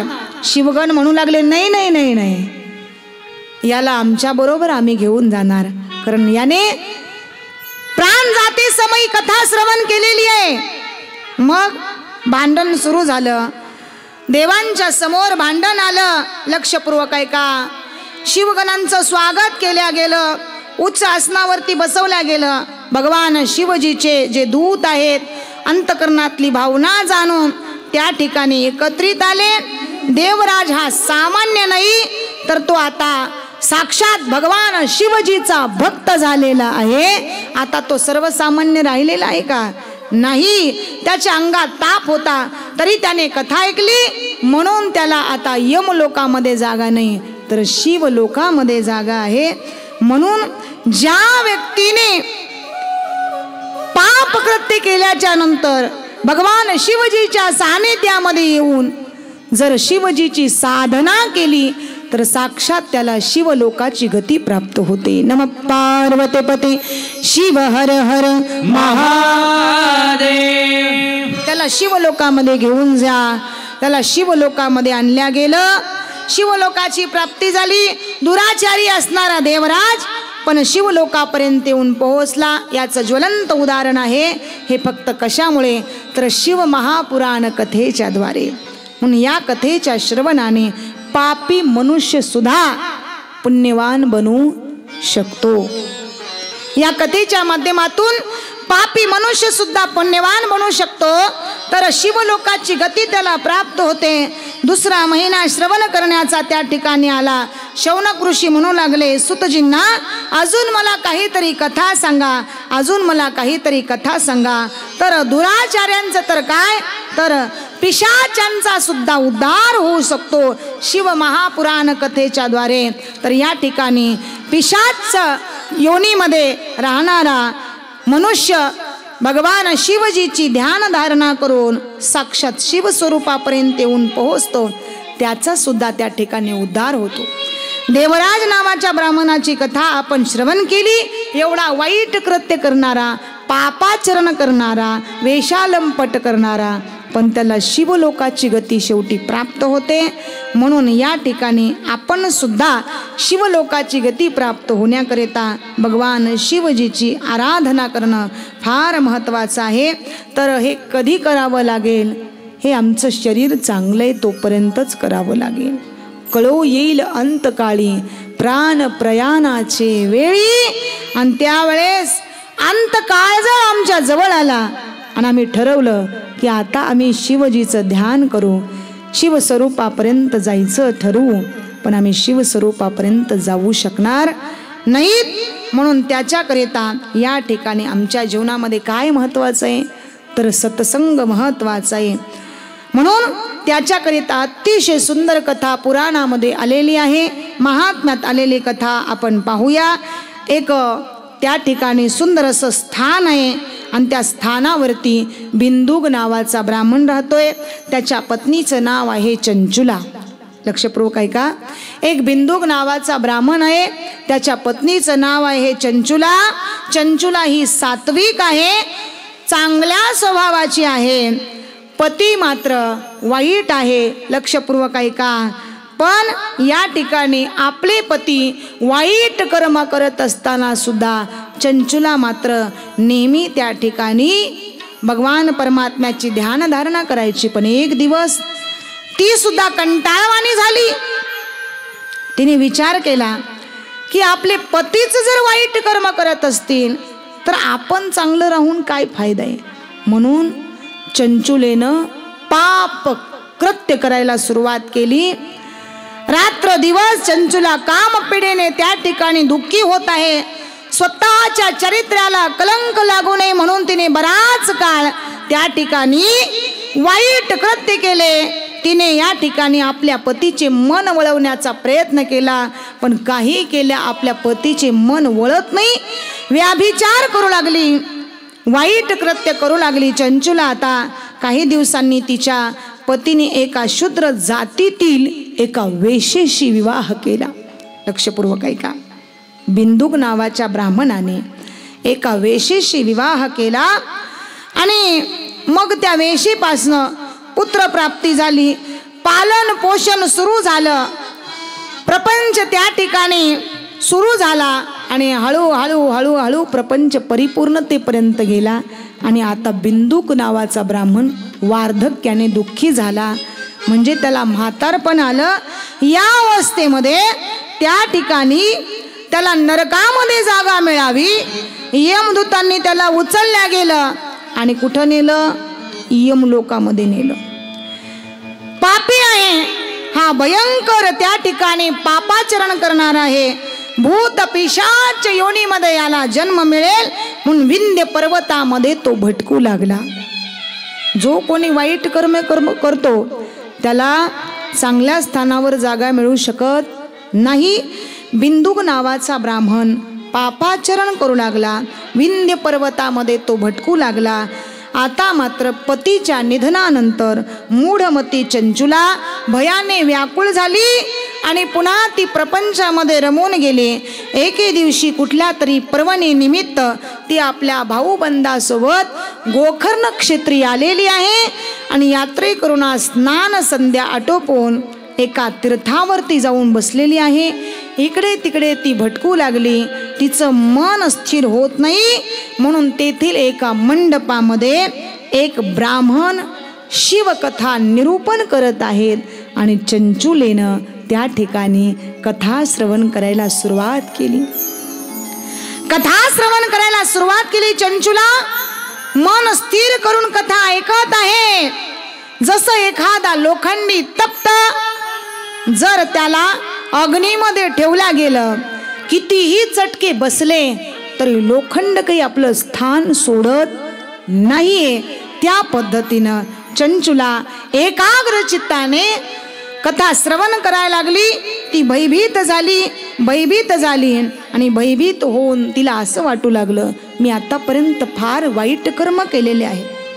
कथेमध्ये प्रसंग आला आणि महाराजांनी सांगायला सुरुवात केली, जो कोणी वाईट कृत्य करतो त्याला मात्र वाईट योनीमध्येच जावं लागतं, वाईट योनीमध्ये जन्म मिळतो.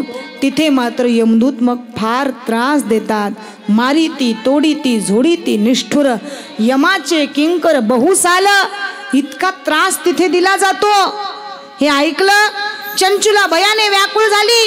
तिच्या सर्वांगाला घाम फुटला, घशाला कोरड पडली, शरीर थर थर थर थर कापायला लागलं आणि कथा संपल्यानंतर सर्व मंडळी निघून गेली आणि चंचुलेने आता मात्र महाराजांचे चरण पकडले. महाराज, मी अभागी आहे हो, माझ्या हातून फार वाईट कृत्य झालेले. माझे पती वाईट कर्म करणारे, म्हणून मी सुद्धा वाईट कर्म केले. आता माझं कसं होईल सांगा महाराज. मला पश्चाताप झालेले, माझी चूक माझ्या लक्षात आलेली आहे. आणि मग महात्मे सांगतात, चंचुले अगं चिंता करू नकोस, तू भगवान शिवजीची आराधना कर. शिव शिव शिव शिव शिव असा नाम जप कर. जर तू हा नाम जप केलीस तर तू शिवमय होशील. म्हणून हा नाम जप आपण सुद्धा आपल्या पवित्र वाणीने करायचा आहे. कशा पद्धतीने? सुंदर अशा भजनाच्या द्वारे. शिवोहम शिवोहम शिव केवलोहम शिवोहम शिवोहम शिव केवलोहम शिवोहम शिवोहम शिव केवलोहम शिवोहम शिवोहम शिव केवलोहम शिवोहम शिवोहम शिव केवलोहम शिवोहम शिवोहम शिव केवलोहम शिवोहम शिवोहम शिव केवलोहम शिवोहम शिवोहम शिव केवलोहम.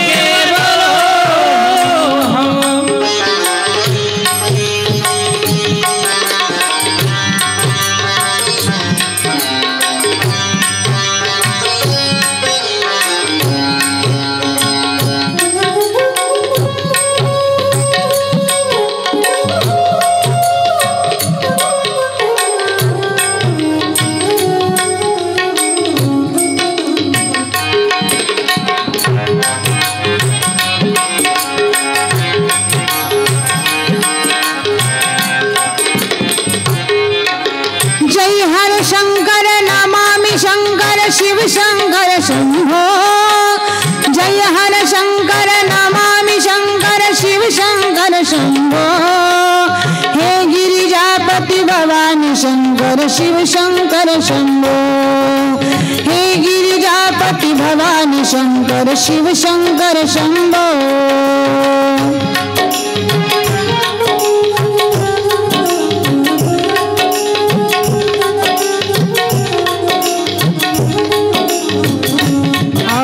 शिवाय नमः शिवाय नमः शिवाय नमः शिवाय नमः शिवाय नमः शिवाय नमो शिवाय नमो शिवाय नमो शिवाय नमः शिवाय नमः शिवाय नमः शिवाय नमः शिवाय नमो शिवाय नमो शिवाय नमो शिवाय नमो. सर्वांनी गोड भजन करायचंय.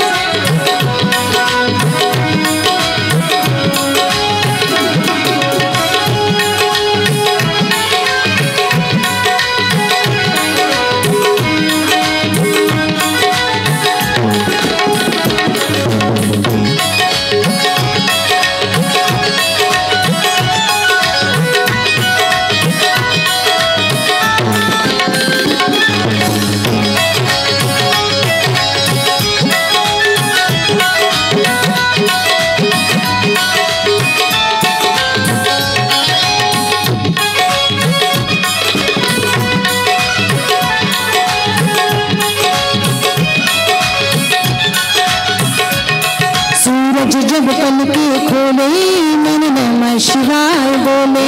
सूरज जब पलके खोले मन नमः शिवाय बोले. मैं दुनिया से क्यों डरूं मेरे रक्षक है शिव भोले. सूरज जब पलके खोले मन नमः शिवाय बोले. सूरज जब पलके खोले मन नमः शिवाय बोले.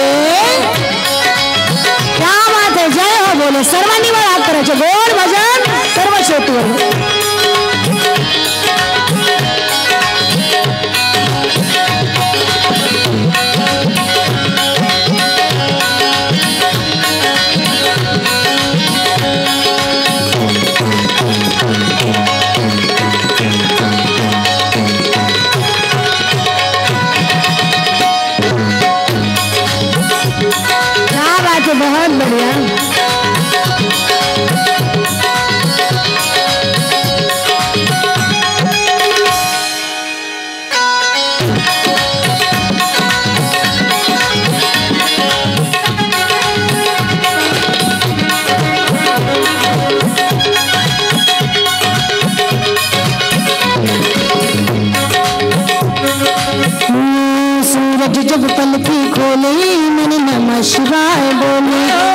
सूरज जब पल के खोले मन नमः शिवाय बोले।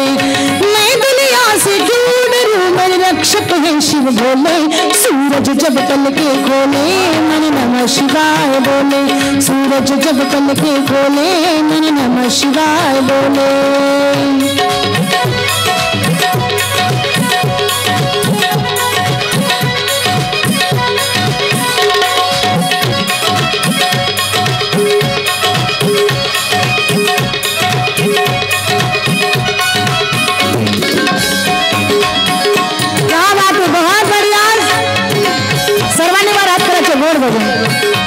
इच्छुक महिलांनी उठून भजन करू शकता। इच्छुक महिलांनी उठून भजन करू शकता।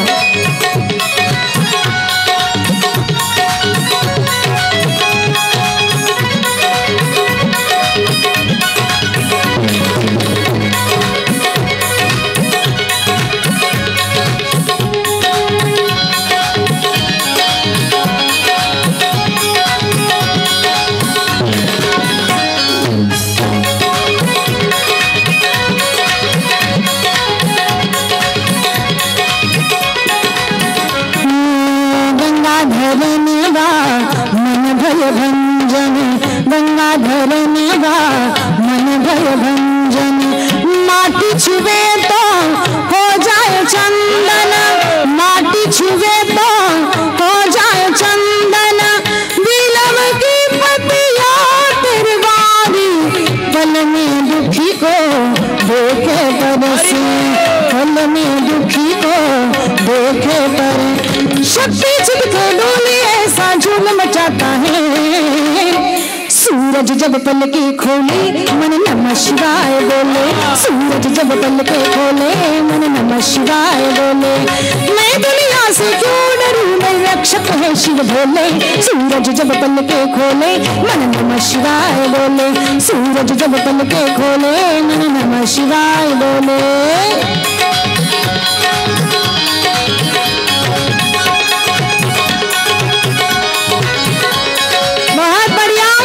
अपने दोनों हाथ ऊपर करके बड़े भाव से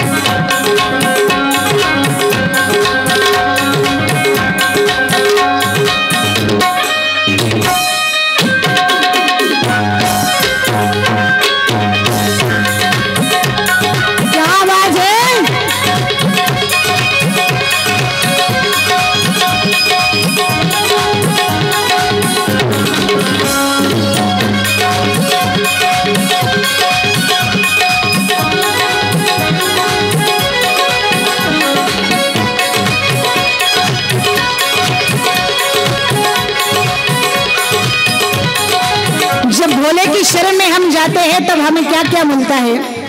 आइए आगे के भजन में सुनते हैं। मिलता उन्हीं से हम धन वैभव। मिलता उन्हीं से हम धन वैभव। करती असंभव को संभव। करती असंभव को संभव। जब में कोई जब हंसता रोता शिव की इच्छा से सब होता। जग में जब कोई हंसता रोता शिव की इच्छा से सब होता। जिस देखने को शिव लीला शिव का दीवाना शिव का दीवाना। सूरज जब पल के खोले मन नमः शिवाय बोले। सूरज जब पल के खोले मन नमः शिवाय बोले।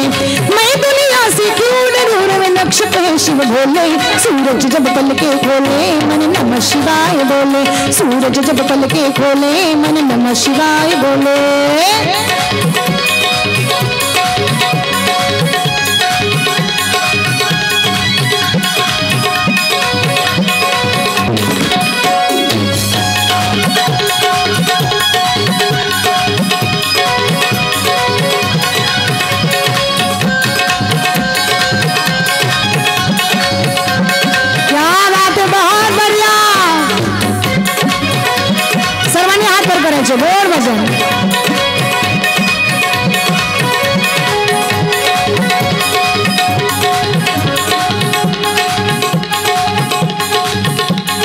सूरज जब पलके खोले मन नमः शिवाय बोले, सूरज जब पलके खोले मन नमः शिवाय बोले, सूरज जब हरि बोल। ओम नमः शिवाय, ओम नमः शिवाय, हरि ओम नमः शिवाय, ओम नमः शिवाय, ओम नमः शिवाय, हरि ओम नमः शिवाय, ओम नमः शिवाय, हरि ओम नमः शिवाय, ओम नमः शिवाय, हरि ओम नमः शिवाय। नमः पार्वती पते शिव हर हर महादेव, बोले उमापती महादेव की जय। आमच्या दोन्ही भगिनींसाठी जोरदार टाळ्या झाल्या पाहिजे. क्या बात आहे. मीराबाईंनी जसं भजनामध्ये ताल धरला होता ना, नृत्य असावं पण वेगळं वाकडं नृत्य नसावं. त्यांच्या दोघींच्या नृत्यासाठी पुन्हा एकदा जोरदार टाळ्या. आपल्या सगळ्यांना लाजेस नृत्य त्या दोघींनी केले. भगवान शिवजीच्या स्वरूपापर्यंत गेल्याच्या नंतर या ठिकाणी आपण सुद्धा आनंदी बनत असतो. म्हणून या ठिकाणी साक्षात चंचुला आता भगवान शिवजीचं ध्यान करते. तिची चूक तिच्या लक्षात आलेली आहे. भगवान शंकराची आराधना करत करत ती शिव शिव शिव शिव या नामाचा जप करत आहे. साक्षात शिवनामाचा जप करत करत ती शिवमय झाली आणि भगवान शंकराचं ध्यान करता करता साक्षात तिला मोक्षाची प्राप्ती झाली. आता मात्र कैलासात आल्याच्या नंतर भगवान शिव, भगवती उमा, त्या ठिकाणी जगदंबा, राज राजेश्वरी अशी नावं तिला देण्यात आली. चंचुलेला सद्गती मिळाली आणि भगवतीची सेवा केल्याच्या नंतर आपल्याला साक्षात ज्ञानाची प्राप्ती होते. म्हणून सर्वप्रथम चंचुलेने माता पार्वतीची उपासना केली. माता पार्वतीची उपासना केली. प्रत्यक्ष पार्वतीच्या जवळ राहायला त्या ठिकाणी चंचुलेला मिळालं. पार्वती मातेनं चंचुलेला सांगितलं, चंचुले अगं या नाम साधनेच्या द्वारे आज मी तुझ्यावर प्रसन्न आहे. तुला जे काही मागायचे ते मागून घे. चंचुला पार्वतीच्या समोर हात जोडून उभी राहते आणि एकच मागते की तुमच्या चरणाशिवाय मला दुसरं काही नका. चंचुलेनं काय मागावं? पार्वतीचं चरण मागावं आणि सदैव पार्वतीच्या चरणाच्या सानिध्यामध्ये एवढं पाप कृत्य करून सुद्धा चंचुलेला जागा मिळावी. ही आहे शिवलोकाची गती आणि हा आहे शिवमहिमा. आणि म्हणून हा शिवमहिमा अतिशय सुंदर झाकीच्या द्वारे आपल्याला पाहायला मिळणार आहे. तोपर्यंत एक गोड भजन होईल आणि लगेचच झाकीचं आगमन आपल्या या ज्ञान मंदिरामध्ये होणार आहे. राम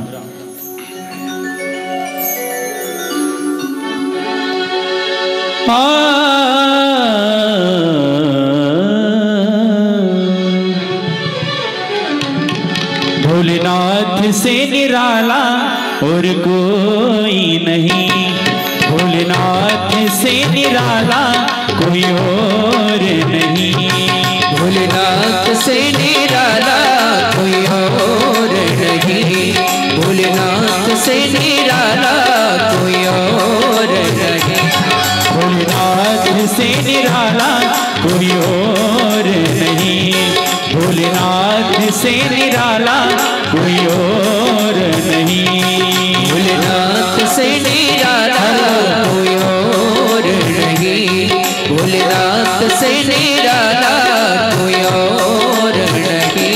ऐसा बिगड़ी बनाने वाला कोई नहीं, ऐसा बिगड़ी बनाने वाला कोई नहीं, भोलेनाथ से निराला कोई और नहीं, जय हो भोलेनाथ से निराला कोई और नहीं, भोलेनाथ से निराला कोई और नहीं, भोलेनाथ से निराला कोई और नहीं।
चंचुलेचं आगमन आपल्या पेंडॉल मध्ये झालेलं आहे.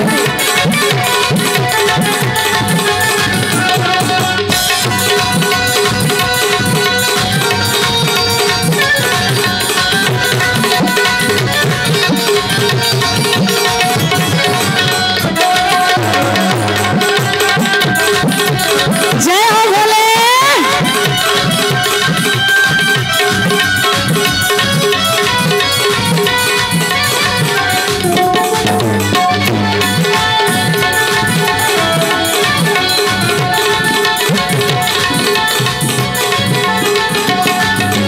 काया जब जब करवट बदले पाप चमकते अगले पिछले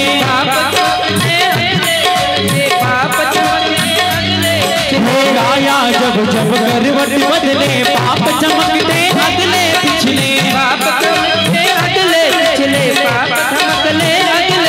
हो अब तो मुझे बचाने वाला कोई नहीं, अब तो मुझे बचाने वाला कोई नहीं. भोलेनाथ भोलेनाथ जय हो. से निराला कोई नहीं, भोलेनाथ से निराला कोई और नहीं, भोलेनाथ से निराला कोई और नहीं, भोलेनाथ से निराला कोई और नहीं. हो ऐसी बिगड़ी बनाने वाला कोई नहीं, ऐसा बिगड़ी बनाने वाला कोई नहीं. भोलेनाथ भोलेनाथ भोलेनाथ से निराला कोई नहीं, भोलेनाथ से निराला कोई और नहीं, भोलेनाथ से निराला कोई और नहीं, भोलेनाथ से निराला कोई और नहीं.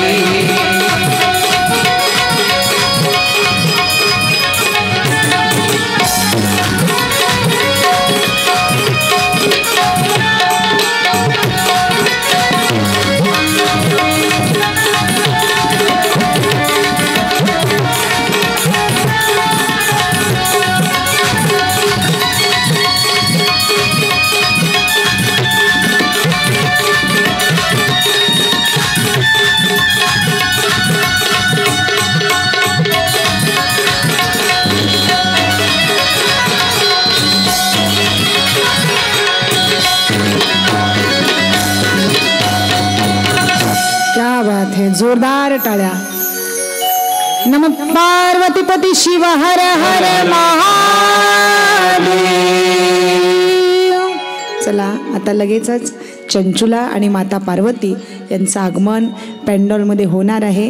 एक सुंदर भजन होईल आणि त्या भजनाच्या द्वारे माता चंचुला आणि माता पार्वती आपल्या पेंडॉलमध्ये हळूहळू चालत येतील. ज्यांच्याजवळ फुलं असतील त्यांनी पुष्पवृष्टी करायची फक्त येत असताना.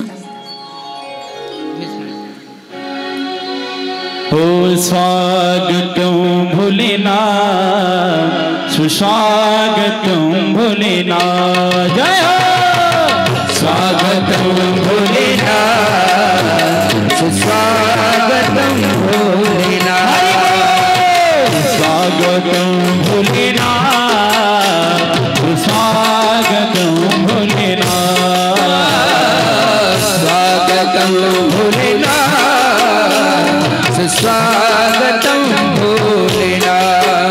हो स्वागतम सुस्वागतम स्वागतम भोलेनाथ, स्वागतम सुस्वागतम स्वागतम भोलेनाथ. हो स्वागतम सुस्वागतम स्वागतम भोलेनाथ, स्वागतम सुस्वागतम स्वागतम भोलेनाथ. स्वागतम भोलेनाथ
अतिशय सुंदर माता पार्वती आणि चंचुला.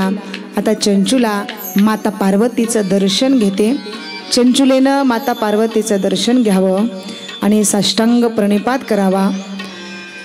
चंचुलेनं माता पार्वतीचं दर्शन घेतल्याच्या नंतर माता पार्वती आशीर्वाद देते आणि साक्षात एवढं पाप कृत्य झाल्याच्या नंतर सुद्धा चंचुलेला शिवलोकाची गती सद्गती प्राप्त होते.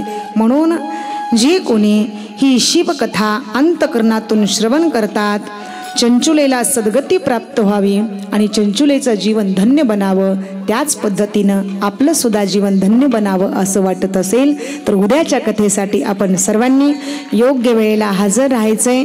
माझी सर्वांना विनंती आहे, थोडं उद्याची कथा लवकर सुरू होईल कारण थोडं भिवंडीला कीर्तन असल्यामुळं मला काही व्यथे आहे, त्याच्यामुळं 12 ते 2. तर सर्व मंडळींना माझी विनंती आहे 11 वाजता आपण पॅन्डॉलमध्ये यायचंय. 11 वाजता सर्व मंडळींना माझी विनंती आहे. 11 ते 1, 10 ते 12.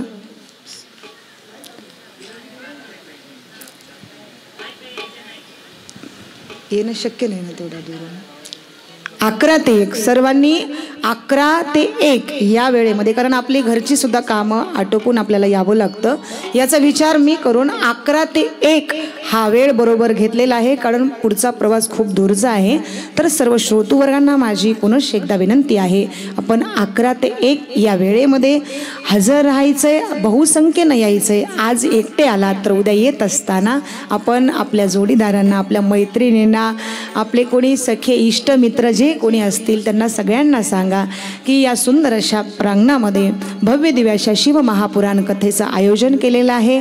तर या ठिकाणी आपण आज आलात, आपल्याही चरणावर नतमस्तक उद्याच्याही कथेसाठी सर्वांनी आवर्जून उपस्थिती लावायची आहे ही या ठिकाणी संस्थांच्या वतीनं आपल्या चरणी विनंती व्यक्त करते. आणि आजची कथा इथं संपन्न झाली असं दर्शवते. तर आरतीचे यजमान जे कोणी असतील त्यांनी स्टेजवरती यायचे. एक जोडी स्टेजवरती या. हा, उद्याच्या कथेला येत असताना आपण आरतीचं ताट आपलं बरोबर घेऊन यायचंय. प्रत्येकाचं ताट आपल्या बरोबर असावं. प्रत्येकाच्या आरतीचं ताट आपल्या बरोबर असावं. मी आपल्याला सांगते, आपले जोडीदार नसतील एखाद्या वेळेस तर ठीक आहे, पण आपलं आरतीचं ताट आपल्या बरोबर असावं. काही कामानिमित्त ते बाहेरगावी जात असतात, कारण दिवसभर अनेक कामं असतात त्यांच्या पाठीमागे. तर आपण येत असताना आरतीचं ताट बहुसंख्येनं सुंदर साड्या परिधान करून भव्य दिव्य अशा प्रांगणामध्ये या कथेचा आनंद सर्वांनी घ्यायचा आहे.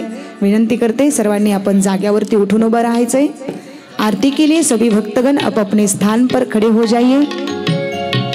माताजींना मी विनंती करते आपण स्टेजवरती यायचे आरतीसाठी.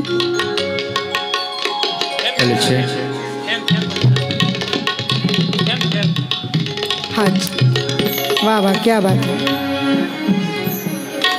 3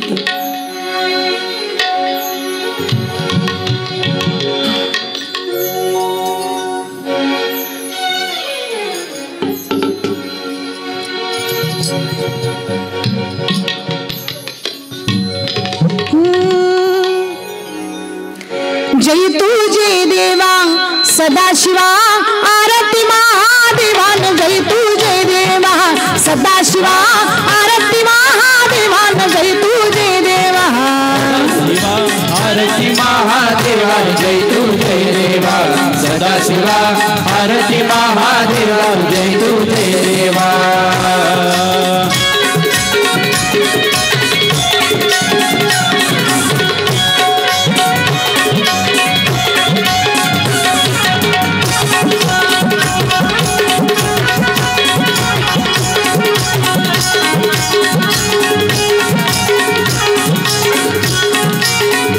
शिवबा करुनिया आसमान दिवटीची पूजनन. पार्वती अर्धांगिनी रत्ना बसले राजी होऊन. त्रिशूल डमरू होऊनी गंगा झुळझुळ पाणीन. जय तुझे देवा सदाशिवा आरती महादेवान. जय तुझे देवा सदाशिवा आरती महादेवान. जय तुझे देवा सदाशिवा आरती महादेवान. जय तुझे देवा.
आरती महादेवाला जय तू जय देवा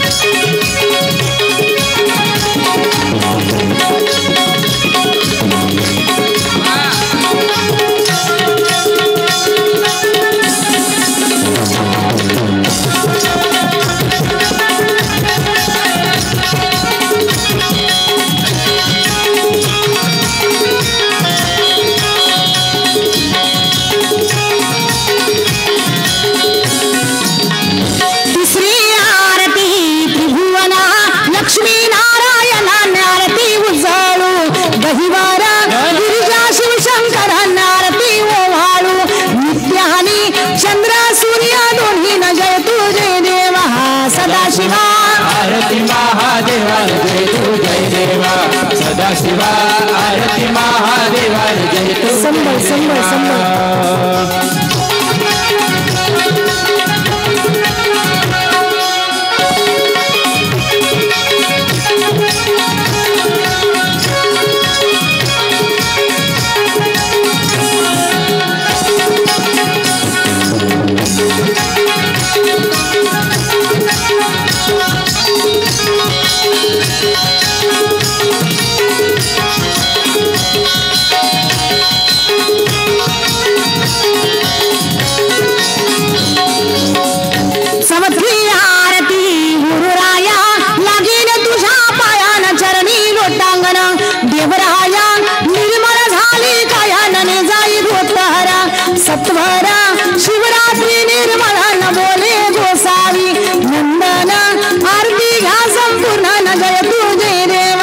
सदाशिवा आरती महादेवाला जय तू जय देवा सदाशिवा आरती महादेवाला जय तू जय देवा सदाशिवा आरती महादेवाला जय तू जय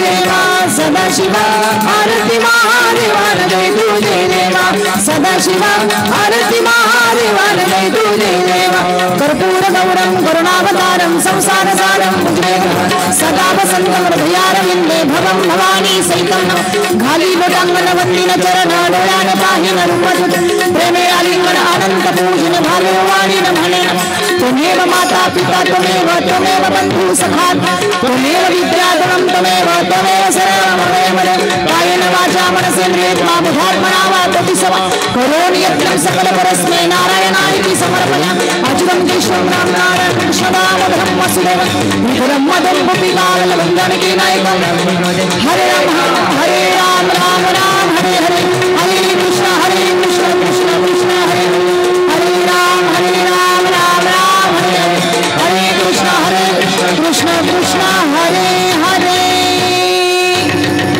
नमः पार्वती पति शिव हर हर महादेव बोले उमापति महादेव की संत भगवान बाबा की संत मीराबाई महाराज की जय।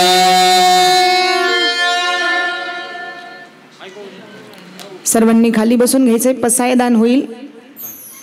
हॅलो पसायदान होईल। सर्वांनी खाली बसा।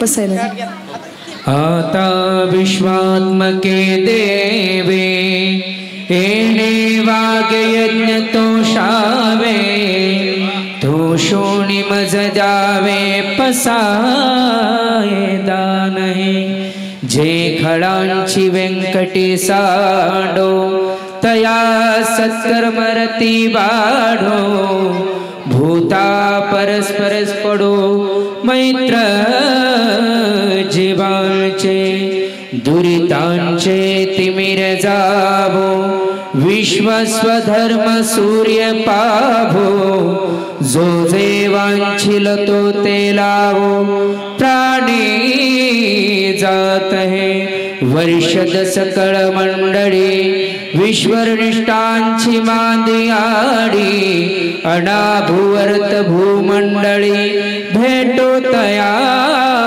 भूता चला कल्पतरुचे आरभो चेतना चिंतामणीचे गावो भूलतेचे अर्णव पियुषांचे चंद्रमेजे अलंछन मार्तंड देता पहीन ते सर्वाही सदा सज्जन सोय रे भूतो किंबहुना सर्व सुखी पूर्ण होनीति लोकी भजजो आदि पुरकी अखंडित आणिक ग्रंथ उपजीवे विशेष लोकी द्रष्टा द्रष्ट विजयी होबावे जे एथ मने श्री विश्वेश्वरा आभोईन दान पसावो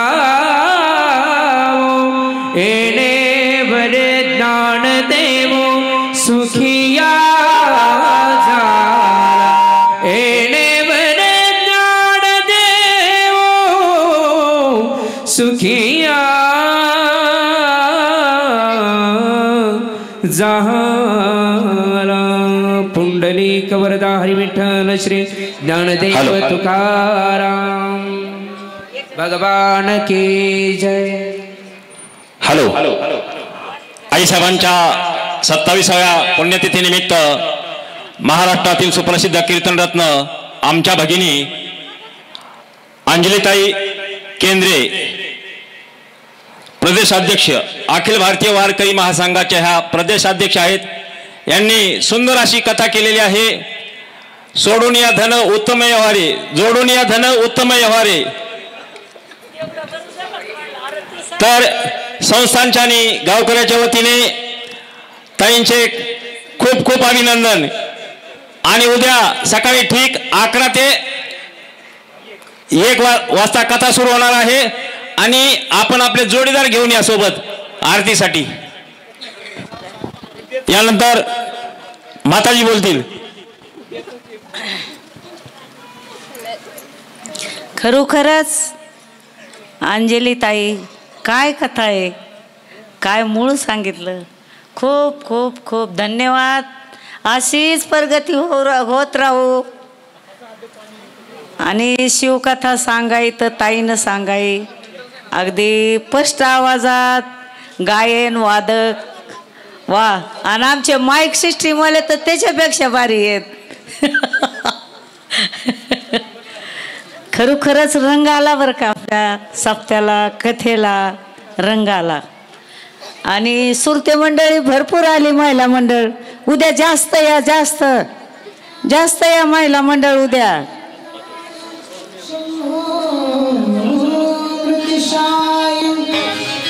सर्वाय महादेवाय यते नमः। आई हनुमंत विराजी कथा करी मति अनुसार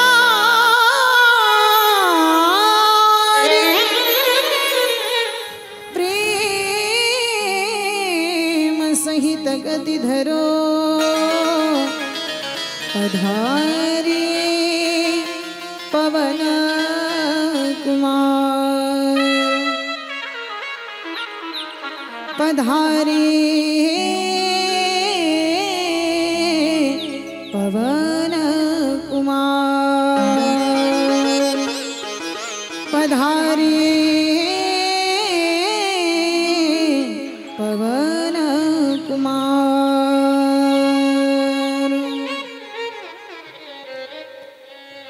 सच्चिदानंद रूपाय